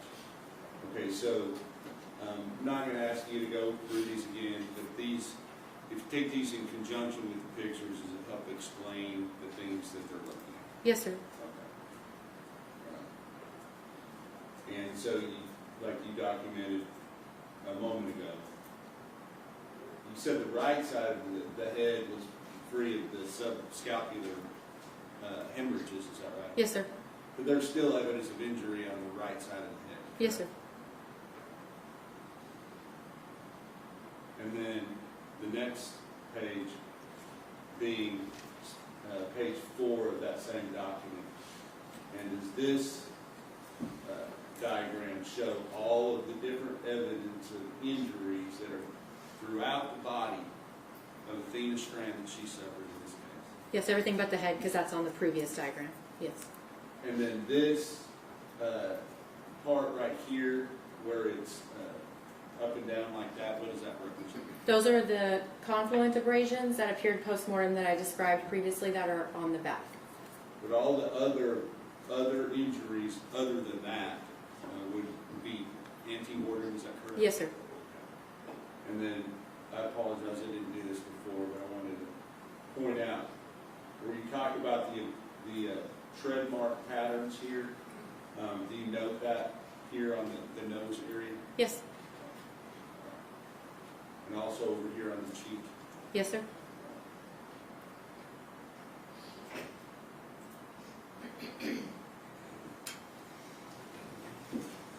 Pass the witness. Cross-examination. Thank you, Your Honor. Good afternoon, Dr. Barr. Good afternoon. Thank you for coming in today. I just want to follow up with a couple of things, and you have to forgive me if you've already testified to me. From your autopsy report, for the external genitalia, you found they were unremarkable, Correct. and the anus was also unremarkable, Yes, sir. and the perineum was unremarkable, Yes, sir. and that's the same area, right? All in the same area. That's the space between, for her, the vagina and the anus. Yes. Thank you. And you found no trauma to the vaginal labia, I did not know. and no trauma within the vaginal wall. That's correct. Vaginal hymen was present, Yes. intact, Yes. and unremarkable. Yes, sir. There was no trauma within the anus or the perineum skin. Yes, sir. And was it either you or the autopsy tech collected the sexual activity kit? The autopsy tech. And it was at that time during the autopsy. That's done at the beginning of the autopsy, yes. Okay. But I looked before she did before she collected. Yeah, I think you described how you began the autopsy by doing an overall human. Yes. Yes. You had noted in the autopsy report that her teeth were intact, Yes. and there were no fractures within the fissure bones. Not that no, there were not. The hyoid bone and the Laryngeal? cartilages were intact and unremarkable. Yes, sir. You also noted in your autopsy report that there were no broken or missing fingernails, Correct. and there were no fractures to the clavicle, ribs, sternum, pelvis, vertebral column. No. So you didn't notice any broken bones. No.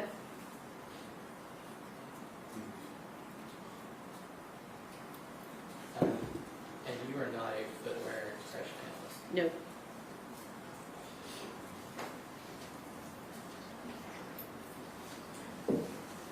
Pass it, Mr. Young. Read direct.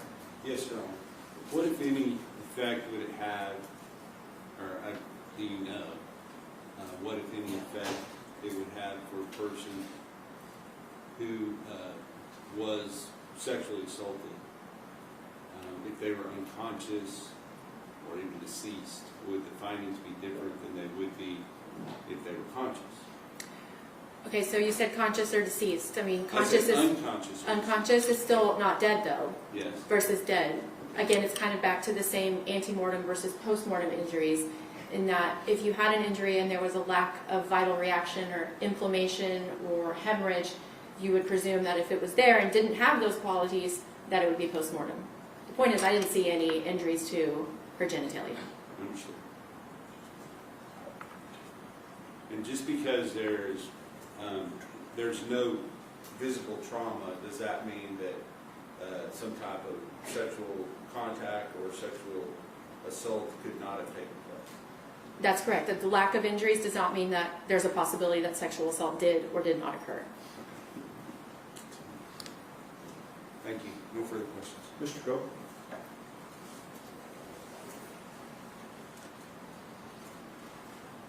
No, Your Honor.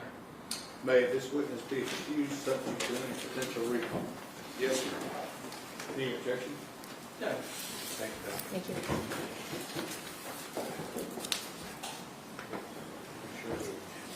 Hang on just a minute, make sure you didn't grab something by mistake. No, this is these are all. Okay. Yes. Okay.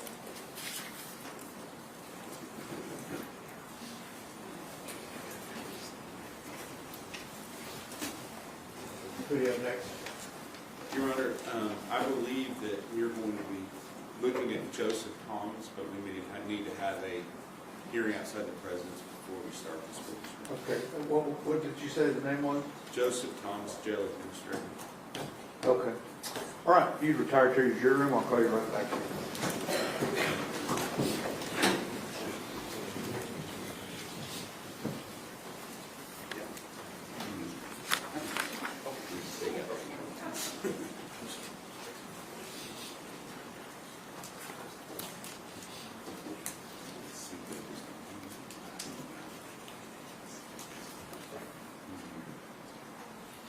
All right, everyone may be seated. Let me have the next.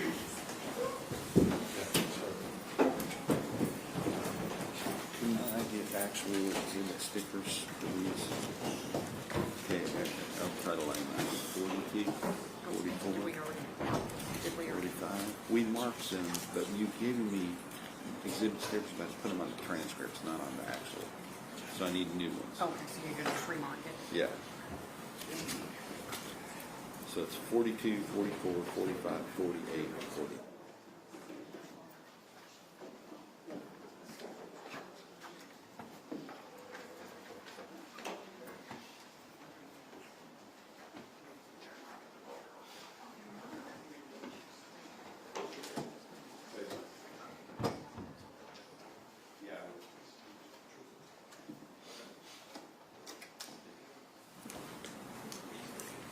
Good afternoon. Tell me where our firm testimony, give this call to the truth, I'll see you. Okay.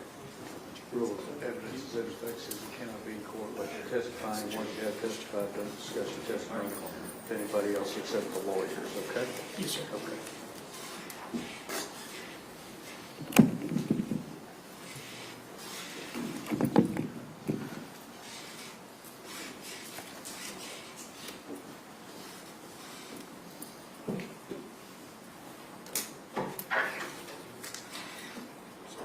Here. You don't want to see this.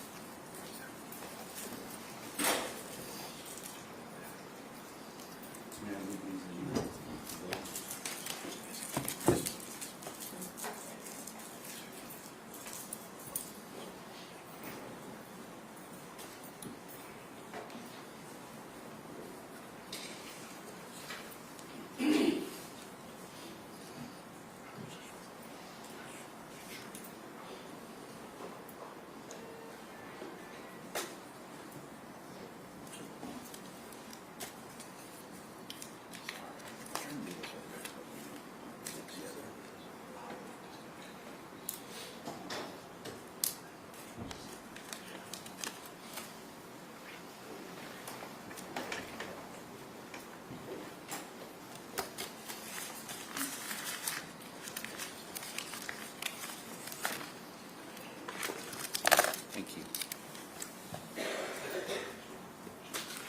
287 What did you 287 through the, Okay, we just remarked these. so what are they being? They're around the 42, Okay, 43. okay. Around there. Okay, so you want to play the entire? We also need to lay the foundation. Yeah, for we the- can lay. Okay. Can I just approach the witness? Yeah, absolutely. Statement. Well, identify the witness for purposes of the record. Your Honor, the state calls Joseph Thomas, who Okay. is, And record will reflect that I have sworn him in to testify truthfully.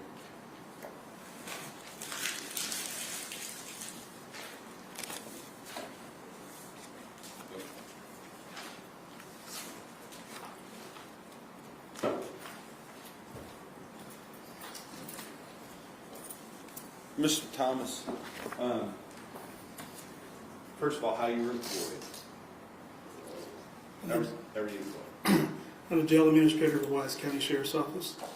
And as the jail administrator, are you also the custodian of records for all jail calls that are captured there at the Wise County Jail when inmates call out or if they have visitations, things like that? Yes, sir. And were you asked to go to look at 5 separate recordings that were to confirm whether or not they were calls, true and correct copies of calls that were recorded at the Wise County Jail on either calls or visitations related to the defendant, in this case, Tanner Lynn Horner. Yes, sir. Okay. And first I'm going to show you State's Exhibit number 42. Now, if we can get all the documentation together if we needed to, but as far as when those calls occurred, but if I when you went over those, did you have an opportunity to look at what the time was and make sure that that was one of those calls? Yes, sir, I did. So with regard to State's Exhibit number 42, was that a call that was made on December the 3rd, 2022, which was the day after Tanner Horner was arrested in this case? Yes, sir. Okay. And so I'm going to identify by when they were made, and then I'll ask you one question or a couple questions related to all of them. Then on State's 44, is that a call that was made on December the 14th, 2022, I believe about 11:24 a.m.? Yes, sir. Okay. Number 45, State's Exhibit, is that a call that was made on December the 15th, 2022, approximately 8:31 p.m.? Yes, sir. And State's Exhibit number 48, is that a call that was made on March 15th, 2023 at approximately 12:06 p.m.? Yes, sir. And then finally, State's Exhibit number 49, is that a call that was made on April the 21st, 2023 at approximately 8:50 p.m.? Yes, sir. Okay. And are each of these calls, as a custodian of record, I think you can answer these questions, are each of these calls made in the regular course of business there at the Wise County Sheriff's Office? Correct. For all inmates? Yes, sir. Or I shouldn't say the Sheriff's Office. It's really the Wise County Jail we're talking about. Yes, sir. And are they also kept, you may have a third-party company that stores them, but are they kept in the regular course of business? Yes, sir. Okay. And are they made, the time that the recordings are made, is that at or near the time of the matter recorded on those recordings? Yes, sir. And then finally, the persons with knowledge of the matters recorded on those recordings, the people who are actually recorded on the recordings themselves? Yes, sir. Meaning the caller and the call taker or the visitor, both ends of the visitors. In addition to that, are there some auto notations that are done by the computer as far as the time that's left on the call, a statement that your call is being recorded, it's a warning to that effect? It depends on the call, but yes, sir. Okay. So if there's an additional electronic type voice, that's what we're listening to, correct? Correct. And I believe that all of these calls are between Tanner Horner, and it may be visitations on at least one of the incidents, Tanner Horner and Melissa Horner, his mother, Tanner Horner and Jackie Harbison, his grandmother, or Tanner Horner and Cassie Waite, his girlfriend. Correct. Okay. With that, I would offer these into evidence with that understanding, and then play them for the jury. Okay. Can I take a witness? Yes, yes, ma'am. What is your title, please? Jail administrator? Okay, Jail Administrator, Mr. Thomas. So Yes, are you ma'am. a sheriff, or is Mr. Thomas okay? What's that? I want to make sure that I afford you the respect that you've earned, so are you... Oh, Mr. Thomas is fine, ma'am. Okay, thank you. Mr. Thomas, you are not able to identify the voices on that recording, are you? No, I can identify at least one of the voices on the recording. But you can't identify the other voices, can you? No, ma'am. You were also, well, let me back up. Wise County Jail contracts with a third party in order to make jail calls available to the inmates. Is that correct? That is correct. And in Wise County's case, do they use Securus, or do they use Correct Solutions? What is the third party? Correct Solutions. And so all of the recordings are on the Correct Solutions software or through their programs? I would assume they have a server placed somewhere that they keep the audio on. And so the person who makes the call pays not Wise County, but this third party, right? Correct. And it's the third party that has the actual raw data of those phone calls, correct? Correct. Which I have access to. Your Honor, at this time, we would object to these calls coming in on a number of grounds. Number one, he is not the proper custodian of records. For these calls, he stated that while he may have access to them, they actually are serviced by Securus, or in this case, I'm sorry, Correct Solutions. So the custodian of records for these calls, in order to lay the proper foundation, would be Correct Solutions. Second of all, he said that while he might be able to identify one of the voices, he cannot identify the second voice on these calls, therefore making that hearsay. And again, just because, even if it was to come in under a business records exception, the records themselves are subject to the rules of evidence. And in this case, it's hearsay. Those objections would be overruled, and if offered in the presence of the jury, I would admit states 42, 44, 45, 48, and 49. You may have a running objection if they're offered and admitted. Anything else we need to do outside the presence of the jury with this witness? Yes, Your Honor. I would also say that if he cannot identify the parties, then I would ask that we have a motion in limine to prevent him from guessing who those third parties might be, and also ask that the state not inform him who those third parties might be. That's granted. If he can identify the second person, that's fine, but if not, don't give any additional information. Yes, sir.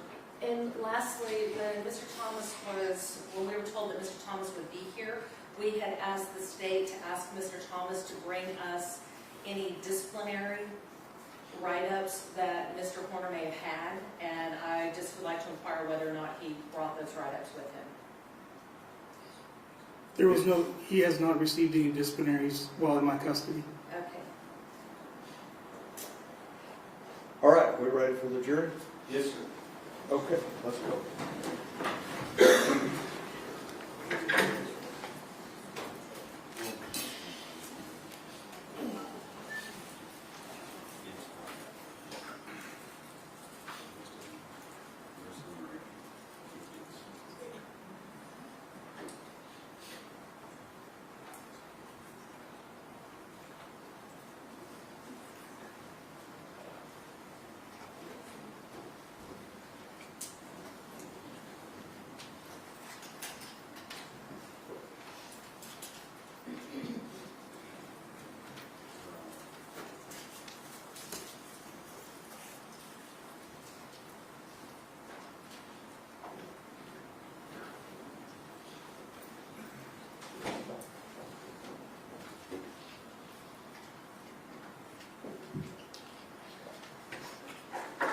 Everyone may be seated. Ladies and gentlemen, this witness has been sworn to testify truthfully. Mr. Barrett. Thank you, Your Honor. May I approach the witness? Yes, sir.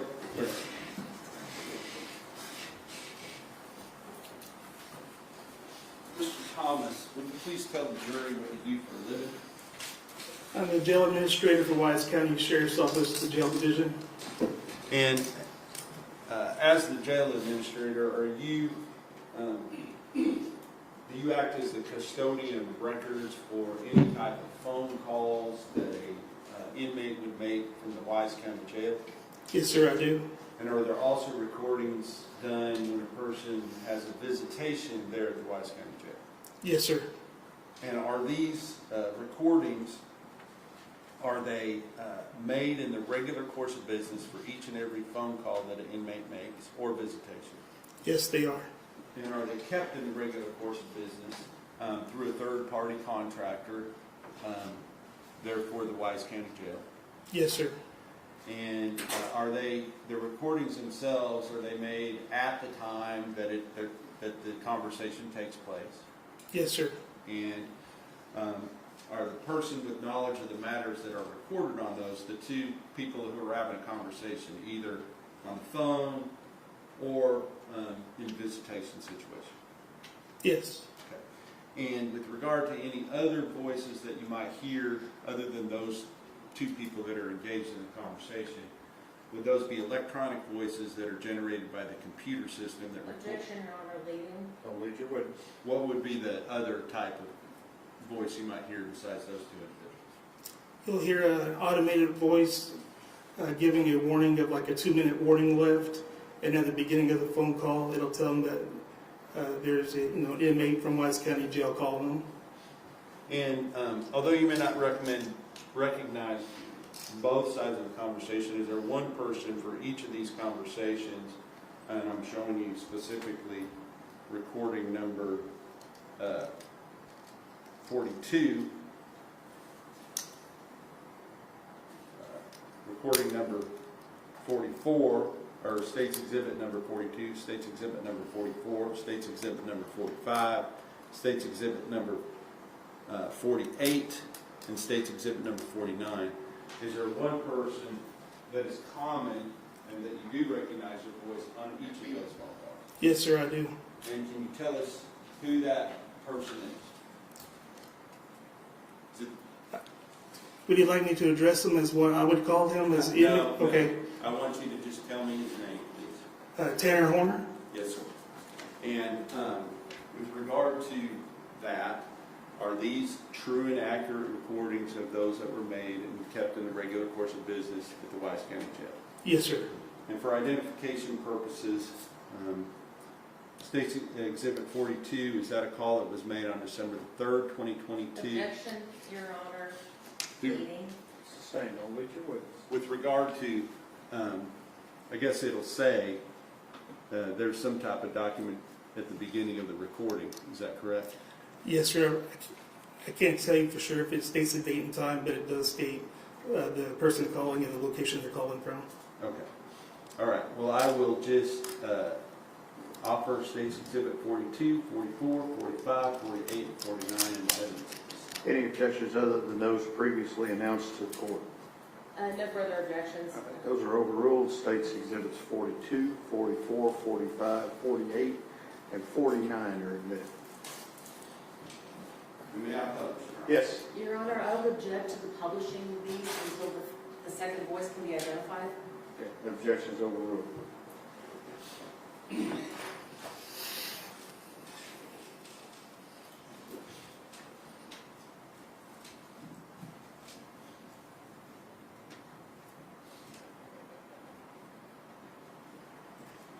For purposes of the record, Your Honor, at this time I'm publishing State's Exhibit number 42.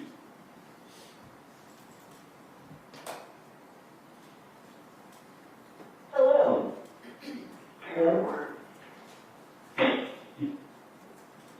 Is calling you from Wise County. press 1 for accepting the call. This call may be monitored or recorded. Yes.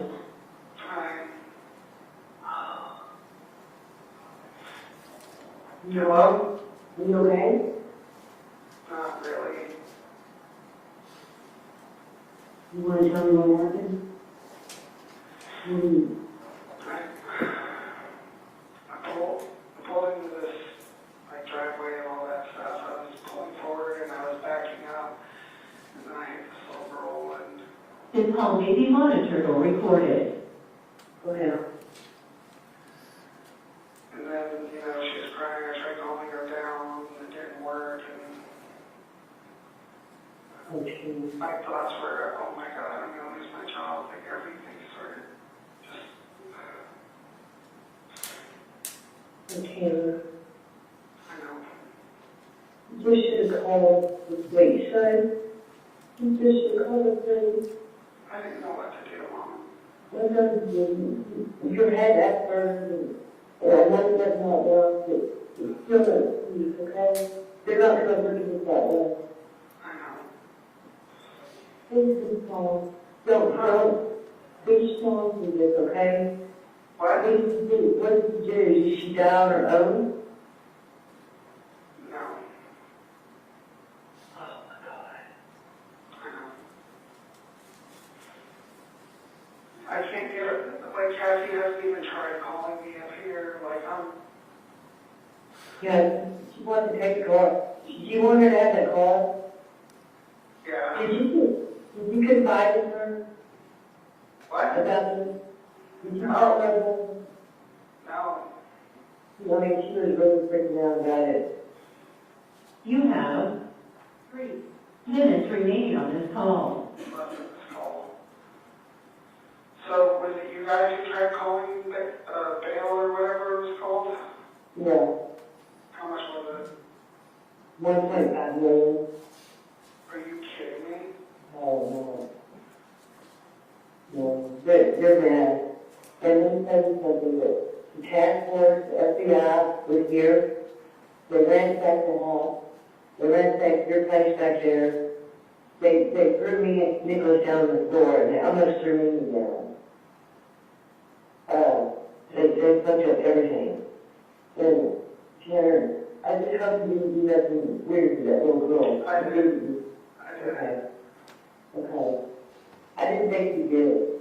I just know it. I know how you in it. Well, And honestly, with my medication, I barely even have libido as it is. yeah, I mean, I didn't do anything like that. I didn't think so. I didn't think you were a pervert. You know what happened to me with that little girl. I don't think you did that. I love you. And I'm so sorry this happened. I'm so sorry you did that. That poor little girl. That poor baby. I know. I want you to pray for her and her family. I know, Mom. Can you get a hold of Kathy, please? You have her number. Just talk to her, tell her I would like to hear from her. Okay, I will. I just talked to her. This call may be monitored or recorded. She's moving to her dad's for a couple of weeks, so. Is she bringing the baby with her? I'm sure. Well, I'm sure. And I'm so sorry. Your call will end in 1 minute. 1 minute. Were you listening to that music when you ran over your little girl? Yeah. The music on full blast, and that truck doesn't have a backup camera. Well, it has a backup camera, but it doesn't work. It hasn't worked for like 2 months. Oh,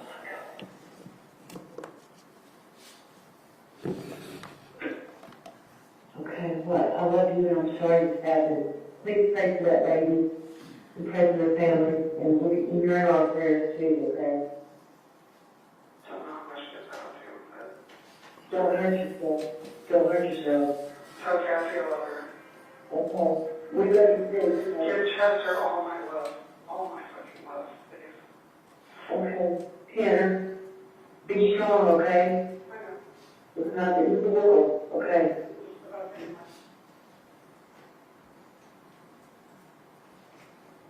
Now I'm going to publish for purposes of record, I'm publishing State's Exhibit number 44. I'm going to go to 3 minutes and 16 seconds or 3 minutes and 15 seconds into the call to start where I'm going to start playing it at that point. Which one is that? This call. 44.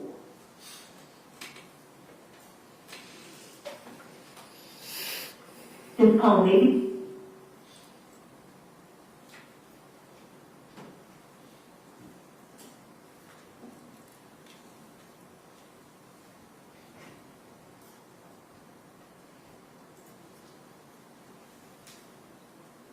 Apparently they work in the same office, so there's that. Judge, I'm sorry, we would object under rule of optional completeness. So you wish to have the entire phone call played? Let's see. One moment, let me just make sure I have the correct. Yes, Your Honor. Okay. Mr. Berry, if you play the entire phone call. Just letting you know, it's 26 minutes, right? All right.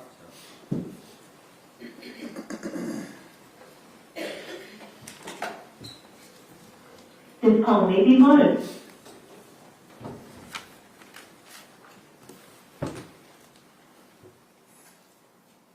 Or recorded.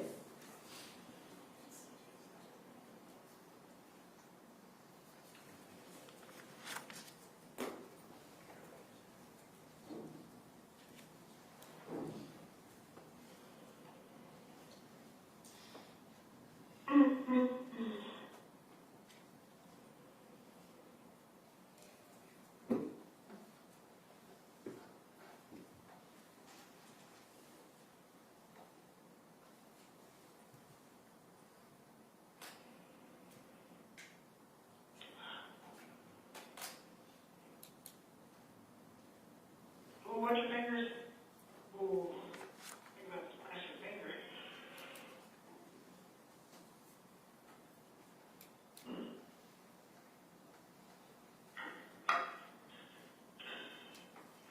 You know, you would think they would help you in here. I don't want to help.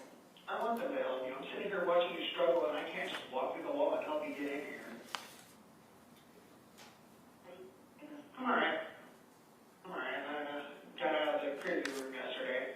Oh, you did? Yeah.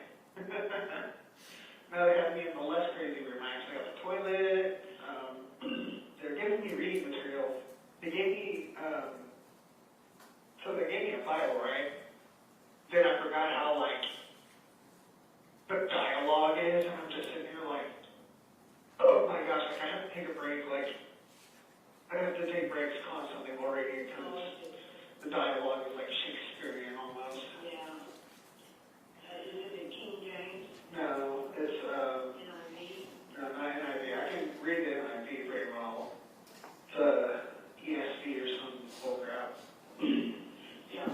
I want my Bible. The one that Pastor Vicky gave us when we all graduated. I want that one. That's in my room somewhere. It is. I think so, yeah. Yeah, I talked to him last night. He even came up here to find out when he can come. I showed up here yesterday because I thought I came last Tuesday, but it was Monday. But still, it's different.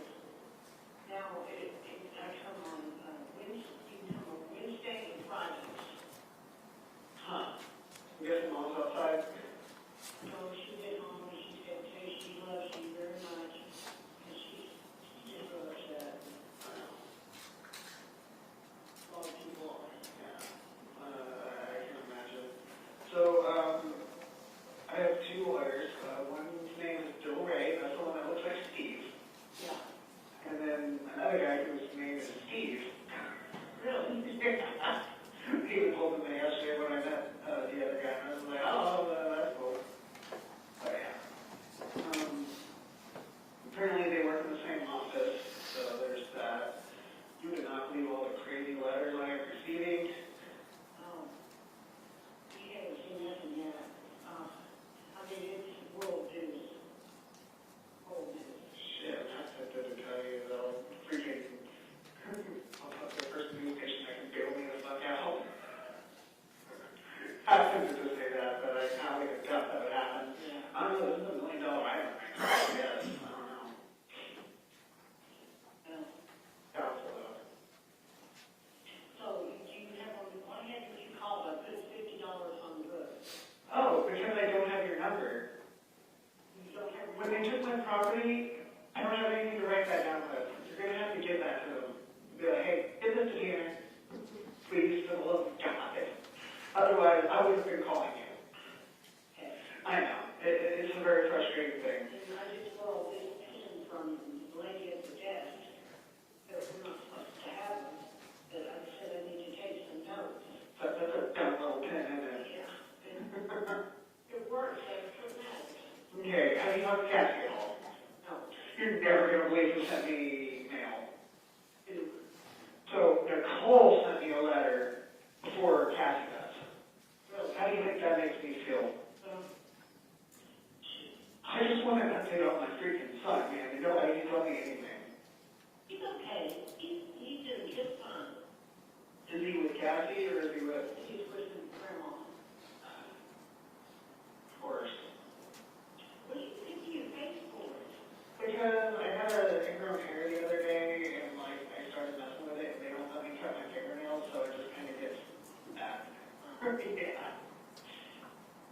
But honestly, I need her dad's number because our phones are off right now at this point. I know they are. So where is your phone?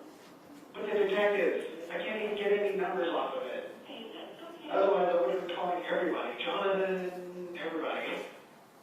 I tried to look at Jonathan's number. Yeah, you'll have to contact him. On Facebook, his name is Jonathan Earthgazer, because Earthgazer is the name of his band. Okay. No, I'm not on Facebook. Can't get off of it. Totally off of it. Well, that's the only way you're going to be able to contact a lot of these people. Okay, so I just follow you. No, I need you to. Like, you're not getting it, Amy. No, I do get it, but you don't get all the hate that I'm getting from that. Hate? You shouldn't be receiving any hate.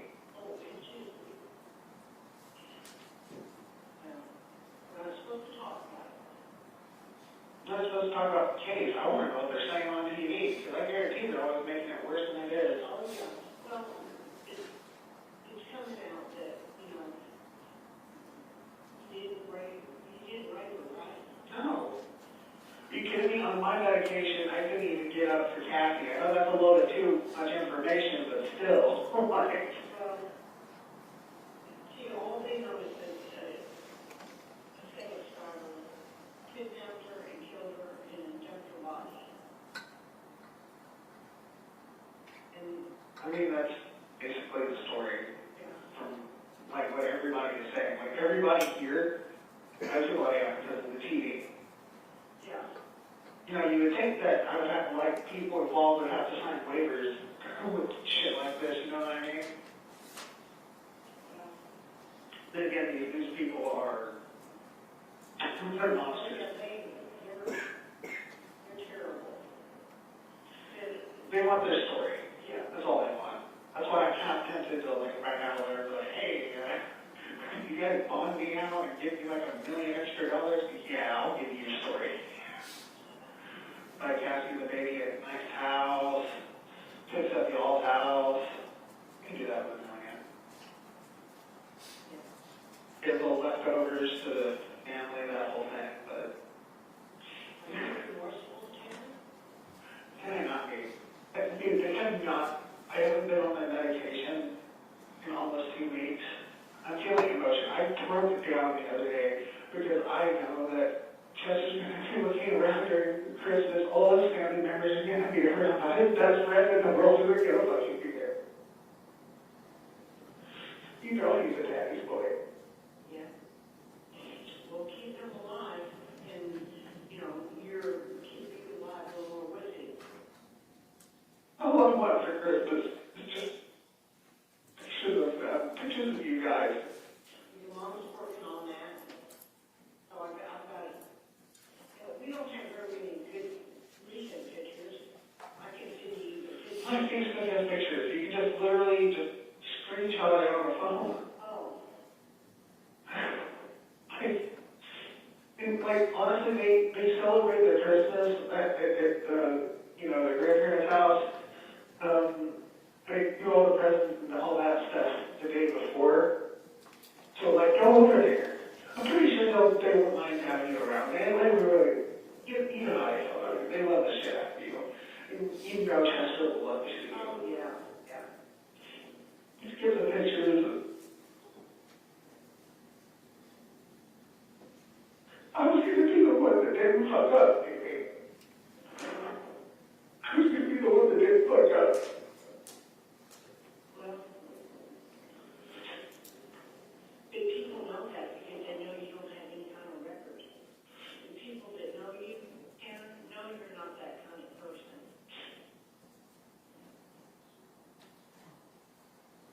I'm sorry for you. I just hope you... I don't want people to be sorry for me. I want people to be sorry for my fucking son.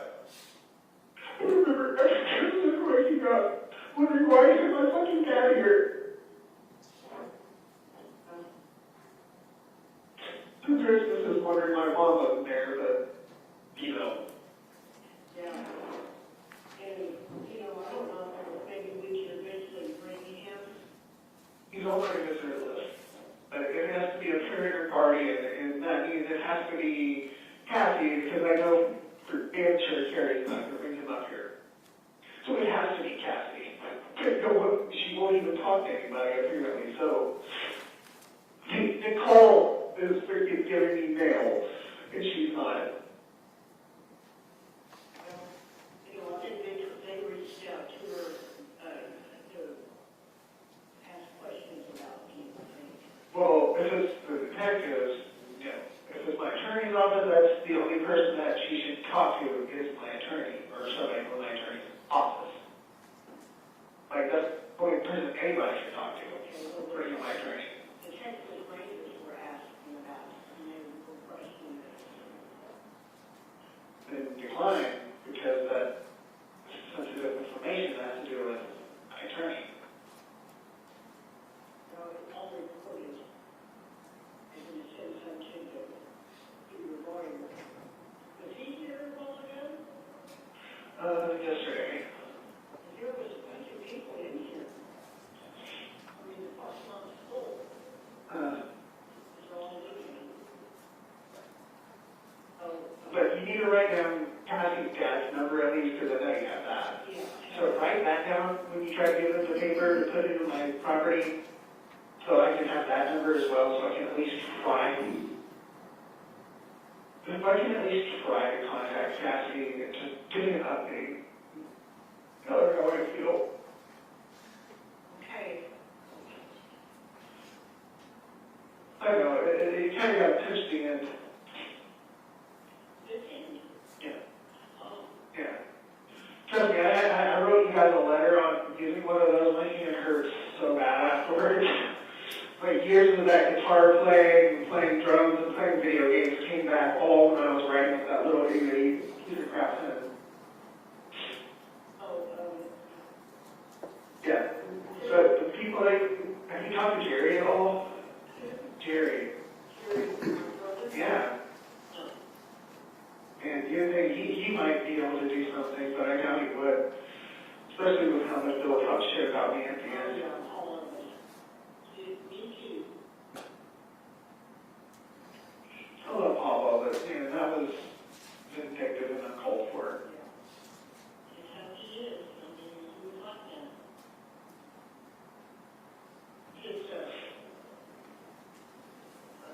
his mother died.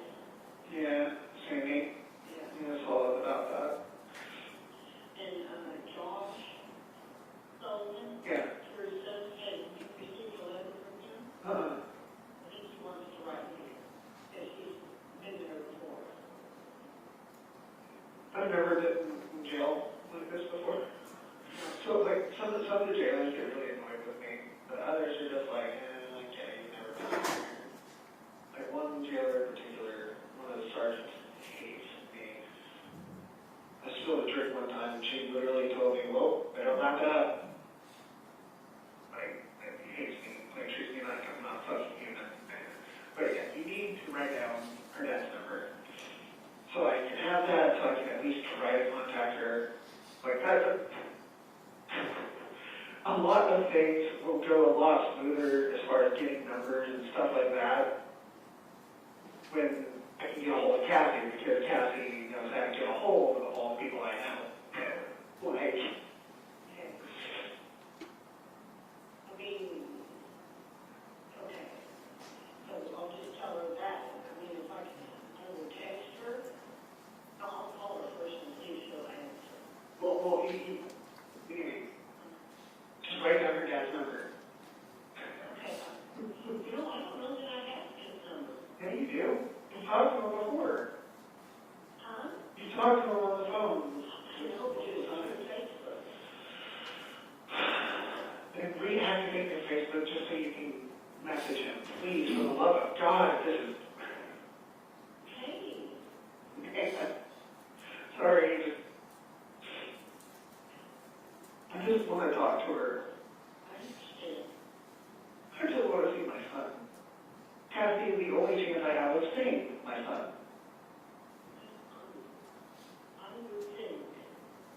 It has to be a parent or guardian. So it has to be Kathy or her mother. And trust me, I would rather not put Carrie on my list, because she won't come up here anyway. Right. By the way, my attorney is potentially interested in working with Tommy. Oh, yeah? Well, at least, talking to him, since Tommy's passed the bar, this actually might be good for him, get some experience in that whole thing. I don't know. And I don't know how it'll play out, though. And I can only imagine what Jonathan's going through right now, because his brother went to prison a few years ago. Yeah. Now his best friend, and it's,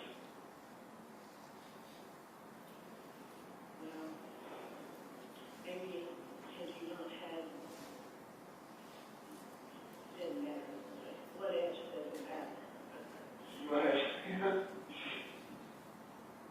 know what I would be doing right now? Freezing my ass off in a truck, excited to get to an apartment. That's what I would be doing right now. It's kind of chilly today. Yeah, I know, trust me. I don't get underwear or pants. Not in this thing. Not until I'm off the watch, so, No, not in the least bit. My blanket's made of the same material. Is it foam? No, it's essentially a blanket about that thick. Yeah. It's a bit cold. A lot of people in it? Huh? Yeah, I've seen a lot of people come and go, and all of them look at me like, that's the guy. Every single fucking one of them. There's this one like Mexican gangster dude, just looked at me like with this hate-filled rage in his eyes. Apparently they might keep me from the general population being tracked around here, possibly. Still too early, Yeah. I mean, I'm a bit of an introvert anyway, so it's not that big of a deal. Getting 2 books from the library, hopefully they come in. One is a Star Wars book, and one is the second Harry Potter book, because they only have the second and third ones. They have all of the Twilight books, apparently, so I might read through those for the first time since high school. So, is Kathy is a witchcraft? That was really random. Why do you say that? Because, the mom found a book back there, and she's feeding her cat. And that cat's gaining weight. Did she not take the cat with her? Did she take Draco? Yeah. Oh, I never thought I'd say this. I kind of miss that little shit.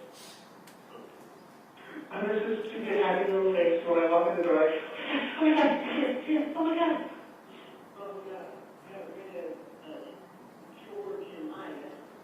I wrapped them up in a box and put them on a doorstep. Not really. Oh, it's not good. Your mom gave them two of the nurses at the methadone clinic. After they saw them, they go, oh, we want them, and so. Oh, that's good. Yeah. That's good. I can't wait till I can get a razor.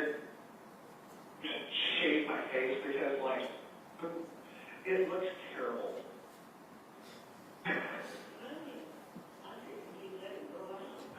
No. I want to be clean cut because then shit like this happens. You know what I mean? I think it looks pretty bad, probably.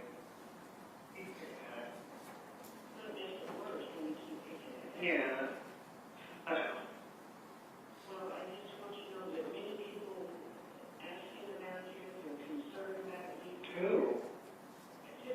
These are people you need to send my attorney's way. He needs many character witnesses.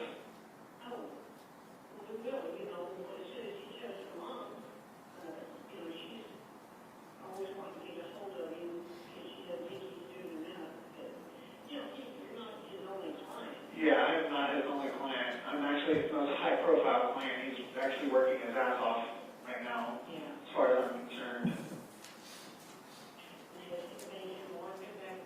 Yeah, that's why I'm out of the cuckoo room. Some nights I plan on getting toilet.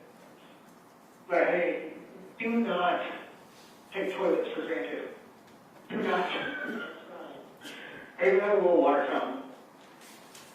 But yeah, he was asking me to even write down some names and stuff of, you know, people that could be character witnesses. I have Kristen and Charlie down. I have,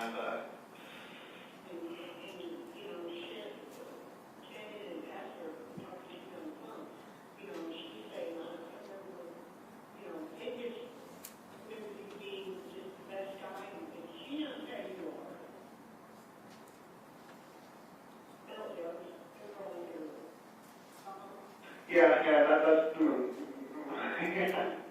Yeah, trust me. It's one of the, quote, perks, unquote, of being autistic.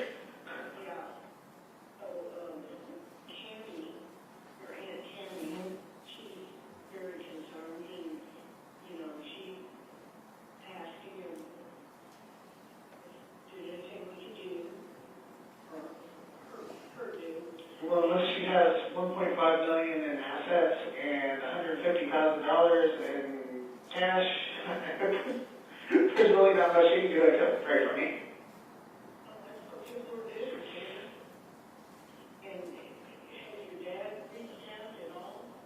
No, for all I know, he's messed out and hasn't even seen the phone or news in like 2 weeks. He probably doesn't even know.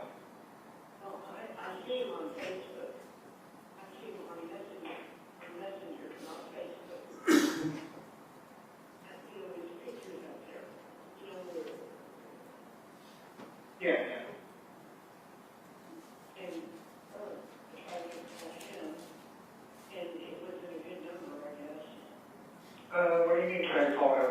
Well, to let you know about you. Of course, I'm sure he knows now.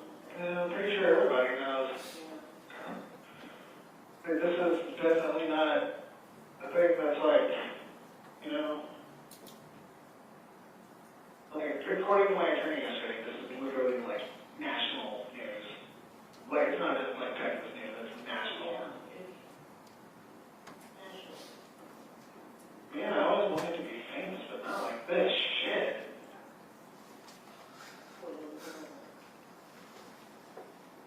I feel bad for the family. Well, Dave, you can apologize. And of course, they're telling us not to reach out to him yet, because it's too soon. Yeah, it is definitely too soon.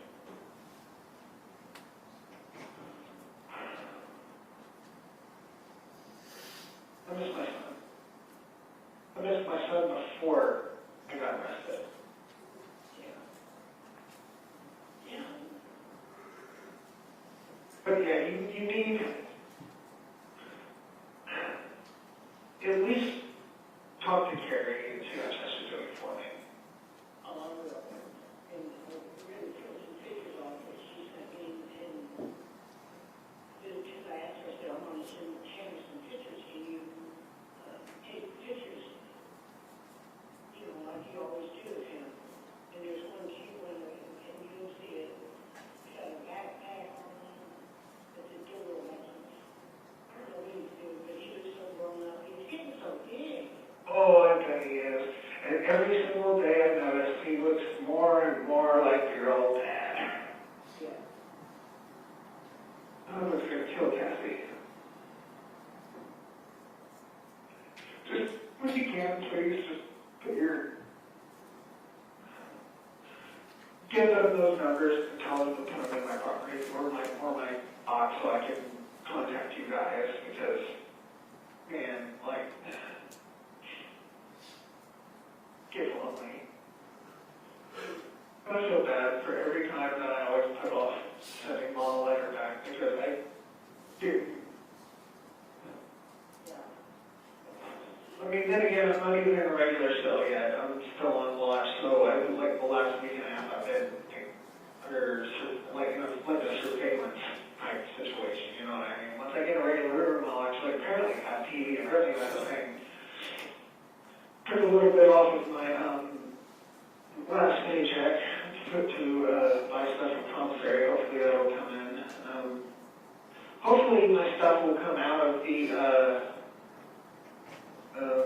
evidence room soon, and I can give you guys that order card so y'all can get Chester stuff, presents, diapers. Oh, do you want me to get Chase's number too, or I mean, you can try, but our phones are off right now. The bill's due on the 8th. Yeah, it's not going to do much good to give me her number now.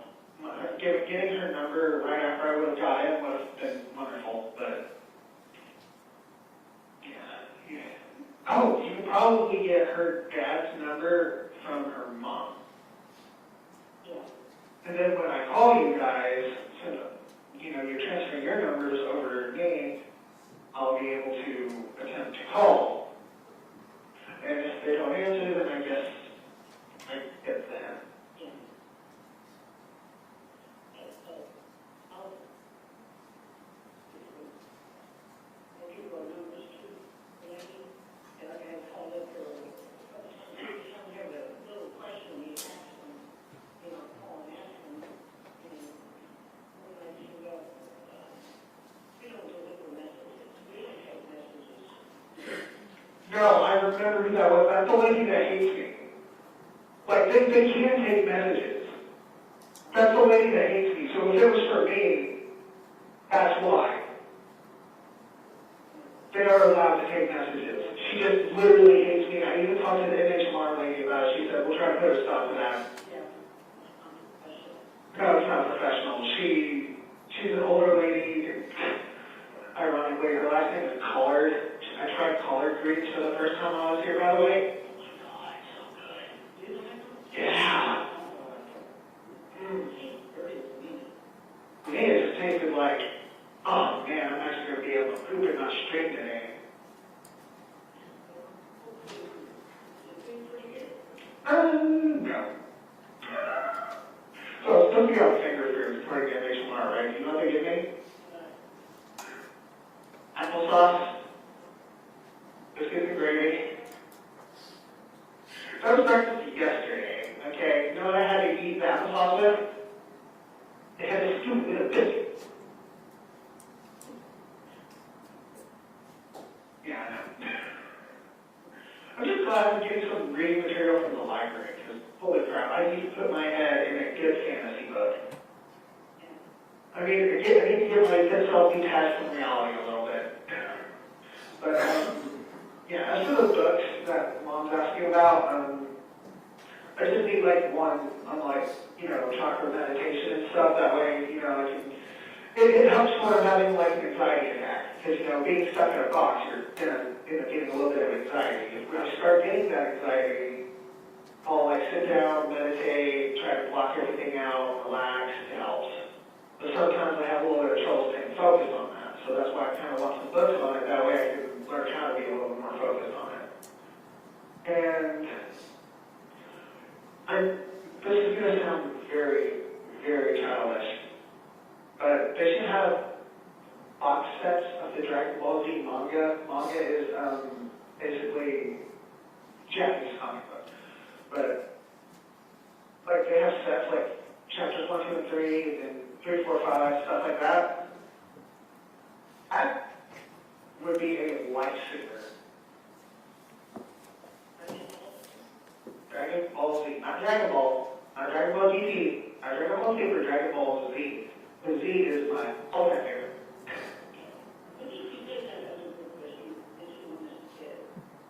Bringing. Your meditation. No, just the one I was saying just now. Just something on like chakra, meditation, stuff like that. What? Chalk. Here, you have a pen, you have a paper.